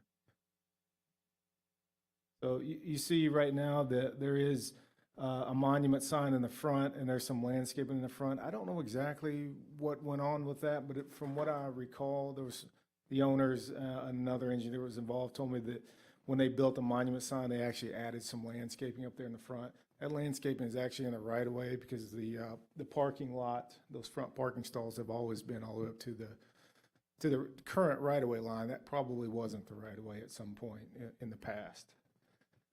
So the new project will actually take out that front 20 feet. There is an existing sidewalk, so that scenic corridor buffer shrinks a little bit with the existing sidewalk. So the new one will take out that front 20 feet of parking and will be all new landscaping and vegetation. And then we're probably going to go ahead and take out the oaks that are there now. They're actually directly underneath the power lines, and the power company will mutilate those pretty soon if we don't take those out. And we've got all brand new oaks going actually in that 20-foot buffer that we're adding. The monument sign itself, the plan is to not actually get rid of that. The only plan is at some point they will come back with a modification. As of right now, they're just going to remove ACE from the sign because ACE is not actually part of the brand any longer. So it says Southbay Lumber now. It has ACE on there as well. The ACE will come off at this point, and then at some point they'll come in with probably a modification for the existing monument sign as it is. If you want to kind of look through your packet, all the 201, 202, 203, it gives you an idea of how the project has to be phased. It's going to be very difficult for all these contractors to make this work. They have to remain operational. As you know, you've all been hearing about the lumber prices lately, and building is rampant in this area. They cannot shut down operations to do this work, or we'll have some real problems in South Walton. So we're going to keep them operational while they build this new building. It'll be built, the main part of the building, in 2 phases. They'll wrap around the existing hardware center with the main portion of the retail building. After that's done, we'll do a CO for that with some temporary parking in the rear, some permanent parking in the front. Then the next phase will be they'll demo the remaining part of the old store, build the remainder of the front public parking, get rid of temporary parking in the rear, and then they'll add the Pro Center, which is, you've all been to Home Depot and Lowe's. You kind of see they've got a Pro Center area. So that's the plan for now for that. It's a little bit complicated, but I'm happy to kind of answer any questions you might have about it. Any questions on the phasing, the looks. I think you all have the architectural renderings and things on there. One thing I'll note just on that is we've had discussions multiple times this even about these roof pitch things. I would highly recommend this board really push to try to change that a little bit. We did have to change the roof pitch. You'll see in the rendering on the architectural plan, there's a point on the roof. Because of that code saying that the architects have to keep that 412, the point had to be removed so that we could keep that 412 pitch on that little feature roof there. So just want to make that note. So you've got renderings there. Our architect is also here if you've got questions for him. I believe he's got some additional renderings too that he may be able to show you just for some other views. Thank you, Curtis. Is there anyone else that wants to speak on this? The audience or applicant? Yeah, you can go ahead and push the stop share and it'll take you back to the main screen. Yep. I'm not seeing any additional. Any questions, comments here? I'd just like to say, I mean, I think it's great that we're combining the stormwater and getting more of a regional approach for those properties. I think that's always a benefit when we can do things like that, even though it makes the phasing pretty complicated. So, Lee, go ahead. Oh, I was just going to say, I've been waiting a long time for this, a really long time, anxiously. So I'm thrilled to see it happening. It's just going to change that whole area in a very, very positive way. So the design looks good. I'd be curious to hear more from the design professionals, but I think it looks good. I think, I'm sorry, I'm tired, but I just want to ensure, right now there's a lot of visible storage of merchandise and whatnot and display. And it looks to me like that's all going to be taken care of and that we won't have that anymore, which is a huge improvement. But I just want to confirm that and say that I really wish the gas station on the corner was included. But, yeah, sorry, I had to put that out there. But anyway, I'm assuming that all of that is no longer going to be visible from the road. Is that correct? Curtis? Yeah, should be. Mic on, here it is. Yeah, to the best extent possible. You got to remember lumber trees in that backyard and things are still there. There's still tow motors and forklifts back there. I actually originally had a 10-foot fence shown for the screen fence. There's some portion that is not building on the front where the old building's being demoed. And we've got a landscape strip behind the sidewalk and a screen fence. So what I recommended to our landscape architect on that is to go ahead and use staggered height as dense as he felt comfortable sable palms so that they can start out mature and hide a screen as much as possible of the backyard. I wish we could go with a 10-foot fence, but once again, our code has a very specific limit on that. And we've already talked about how difficult it is with processes and deviations. So we have to stick with the 6-foot fence. The owner knows that the whole goal at this point is to get all the operations for lumber and materials moved as far back in that rear yard as possible, so that the front is much more of a good feeling public space as you would expect any hardware store to be these days.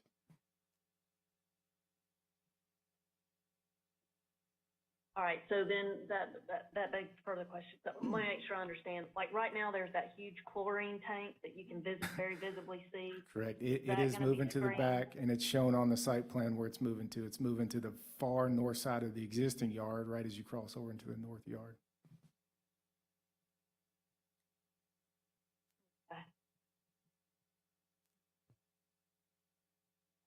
On the architectural renderings, I guess, is some of that going to be to the west of where this building ends?